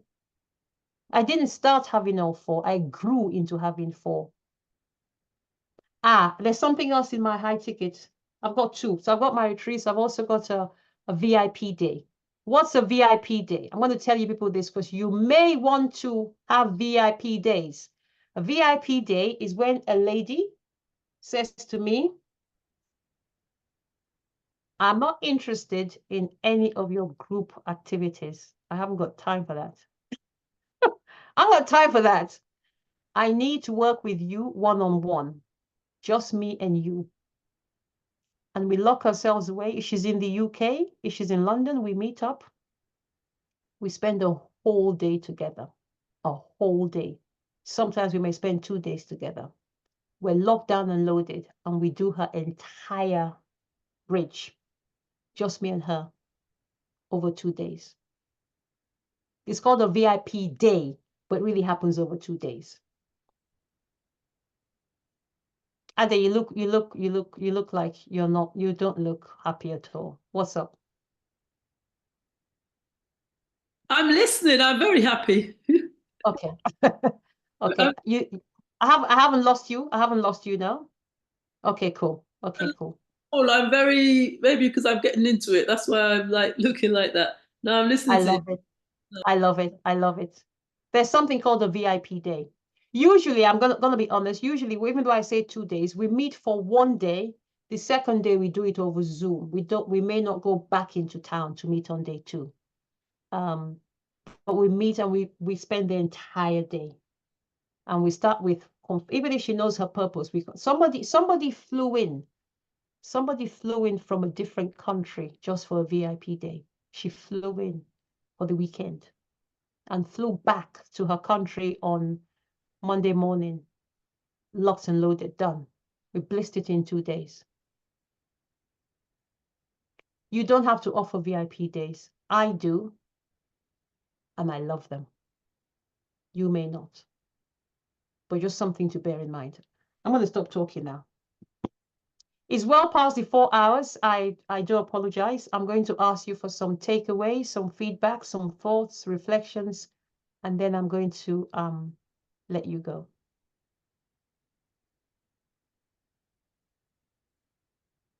I love my community though. You guys are like, I'm not ready to go anywhere. We can carry on. We can carry on. I can see my Rose is like, why? Who's looking at the time? Just carry on. I'm going to dismiss you in a minute, but I want to hear some takeaways. Venice. Okay, I had a spinach salad, so spinach stays in your teeth. Don't want you to That's see all right, that. my love. You're fine. You're fine. My question for me is, Lori still here? Laurie's gone, I'm afraid. I think she's literally just gone. She probably, okay. So She's just gone. how do we make books a high ticket offer? Oh, that is $1 million question. I'm so glad you asked it. I'm so sad you asked it after Laurie has gone, but I'm so glad you asked it. The answer is really simple. Really simple. Your book in its physical form, let's call this your book, right? Your book, this is not a book, obviously, but imagine that this is your book. Your book in its physical form, this is not a book, Ade, I'm just picking up something close to me. Your book, this thing, where is it? This thing will never in its form, in this form, be high ticket. It's not going to happen unless you are Abraham Lincoln and somebody has only like 5 copies of this book and they sell it about 1 billion years later. But this book right now today will never be high ticket in its current form. Okay, hold on. No, hang on. No, I'm not done. Okay, she wants to show me something. I'm coming back. Okay, I haven't finished the answer though. That was just part 1 of the answer. I think she wants to show me. Hey. I think I've got that book. Exactly. Now a book like this, exactly a book like that, Venice, could in 50 years sell for high ticket in that current form after he's been buried. Okay, right? go. But I stopped you, so continue because Exactly. I don't want to be Thank buried you. by the time it's No, a high ticket. no, you're fine. So the book will not be high ticket in its current form. But your question was, how do I make my book high ticket? You turn your book into a retreat, into a mastermind. That's how you make your book high ticket. Okay. Okay. So here is the thing. That's a really great question, because in your book is your message. Remember, we've said this all along. This is your message. Everything comes off your message. Remember we said this? Everything comes off your message. So your book is just one of these strands. Your retreat is another. Your workshop is another. Your mastermind is another. They all sit on your message. So you can turn your book into a course, into a program, there are few things, into a VIP day. There are few things that sell higher ticket than masterminds. There are few things that are more expensive than masterminds. Very few things. So turn your book into a mastermind. That's how you make your book high ticket. Mastermind, meaning a mastermind retreat. Doesn't have to be a retreat. It can be, it doesn't have to be. A mastermind is simply a group of people that come together for the same purpose to achieve the same goal. Okay, so you have, Ine, opened up a little window for me, because there is one woman in particular that I've been following before the pandemic. It's her book that is my model for my book. And she gives retreats. And I have kept in touch with her since day one, like I'm doing with you. I mean, I've been following her. And so you have just given me a little light bulb, because I don't see myself doing retreats right now, but I am doing the book. So that's something that's going to be my takeaway for how many hours have we been? 4 hours and I had to hang out here until the end so that you could say that to me. And now that's going to be my takeaway. You've just or a taken this to take away. mastermind. Or a mastermind. Now I have to decide what the topic is going to be. Is it going to be what I wrote about, or is it going to be how I created the book? How I It did can it. be. Why must it be either or? Why can't it be both?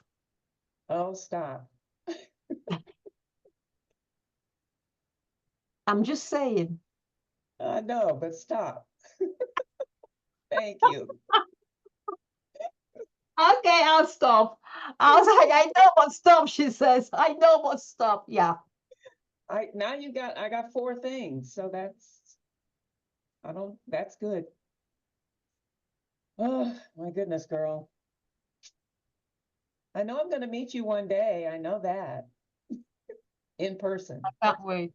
I look forward to that. Ladies, I don't want to keep you. Would anyone like to share thoughts? We've spent a long time, and first of all, thank you. I know it's been a while. I want to believe that you've got some value from today. But I would like to hear you share your thoughts, your nuggets, your reflections. No, Enne, sorry, do you mind? Can I just ask a question? Of course. Because mine is like my thing is like spiritual. How can I kind of like Monetize. You want to say the bad word, money. like make Why is money a bad word? Okay, I'm going. Are you talking about how can you monetize? Is that your question? yeah, how could I make it like how could it become like high ticket offer? Okay. How do other pastors make their books high ticket offers? Yeah, but bearing in mind I'm not a pastor. Well, it's the same field-ish, right? No? How do you make it high ticket? You can start. Here's the thing, and maybe I gave a false promise. What you do may not be high ticket immediately. Yeah, no. I know, definitely. I know. I was at the start. It won't be high ticket immediate, but I'm just like looking at how would it become like. Okay, can you not create a course from it? A course? Right. Yes, I could. Yeah, I could create a course, or we could do like. Yeah, I can. Here is the simplest answer to your question, right? Simplest answer, and I'm not trying to dodge your question, but the simplest answer: how do people who are doing something similar to me monetize? That is the simplest answer to your question. Research. We're back to that word, research. Right. Okay. My mind is just going to some of the people that. Yeah, that's fine. Exactly. So look at I sent you a link probably about a year, maybe even or 2 ago. I sent you some links to some people who I think are doing something similar to what you want to do, but not the exact same thing. They're monetizing. Are they? We just need to research. So I look at your Instagram. I think I've sent you a couple of people. Go on Instagram and just look. How are they monetizing it? They're doing books. So you can get your book out there. Then what you do when you get your book out there, you start to gather people. Actually, before you get your book out, I'm going to give you something I paid a lot of money to get to get this information. Even before your book is out, you get people to help you, what's the word, with ideas for your book. You can call them focus groups, right? They're free. You just invite people. I'm writing a book on this topic. I think is best suited to this kind of person. The promise of the book is X. I'd love to get your feedback on Y. You get people together. It's free. They owe you nothing. In fact, you owe them something because they're giving you their time. But here is the benefit of that. Even if you don't take any of their advice, you already have a group of people who are invested in your book because they spend time creating it, or so they think. They will share about your book. The book is out, you call the same people into a book launch. How can I serve you what further? It may take you a minute to monetize. It's a journey. Are you willing to go on that journey? Yes. Venice has answered for you. Venice said yes. Venice said yes. Venice is giving you the answer. Yes. Right? It's Thank a journey. you. Okay. Does that help, Ade? Does that help? It does. It does. But it does. Thank you very much, Anna. Thank you. You're very welcome. And the answer to any question is research. That's the answer to any question. Research. Just research. Research. Mary Rose, your turn. I just wanted to give an idea to Ade as well. In what she's doing, she can create workshop or event. Then you bring some food, you go to a hotel, you bring these women that are looking for this answer, and you sell the ticket. The ticket is £250, and it's going to be about that. Then you monetize your gift, your talent. So it's another way of monetizing it as well. I've gotten friends that have done it, and they made a lot of money out of it. Retreat based on that, and they've charged, and people have paid. So Yeah. she can monetize it that way as well. Mary Rose, thank you so much. Thank you, Mary Rose. That's it. That's the answer to your question, Ade. Absolutely. Thank you. Thank you so much, ladies. Thank you. You're welcome. You're welcome. You're welcome. Thank you, Mary Rose. Any more thoughts, comments, shares, feedback, reflections? I really want to let you go in the next 5 minutes. Any more? Any more? I'm going to put my link in the chat. I'm going to invite you to spend 20 minutes with me, one-on-one, if you wish, if I can help. Bear in mind that the answer to many questions you're going to ask me is going to be research. I've already given you the answer. So because that's the answer that I got. And I say it like it's a joke, but really the answer really is in the research. The research will give you all the answers you want. Patricia said something about AI, and I wish she was here because I wanted to comment on AI really quickly. Obviously, there's a lot of value in AI and using AI to reduce the time we spend on certain things.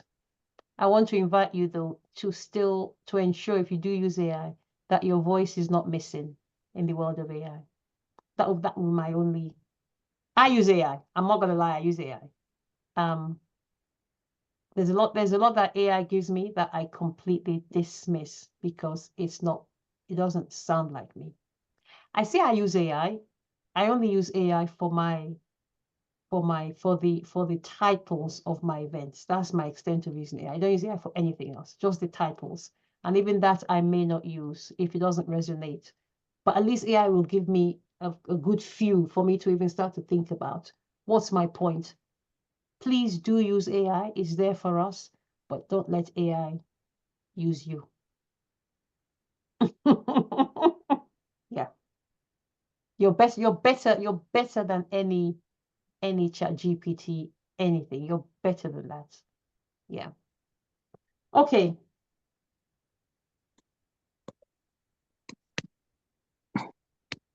I'm going, Esther, I think that's you on this number I don't recognize. I think it is. If it is, I hope you are well, my darling.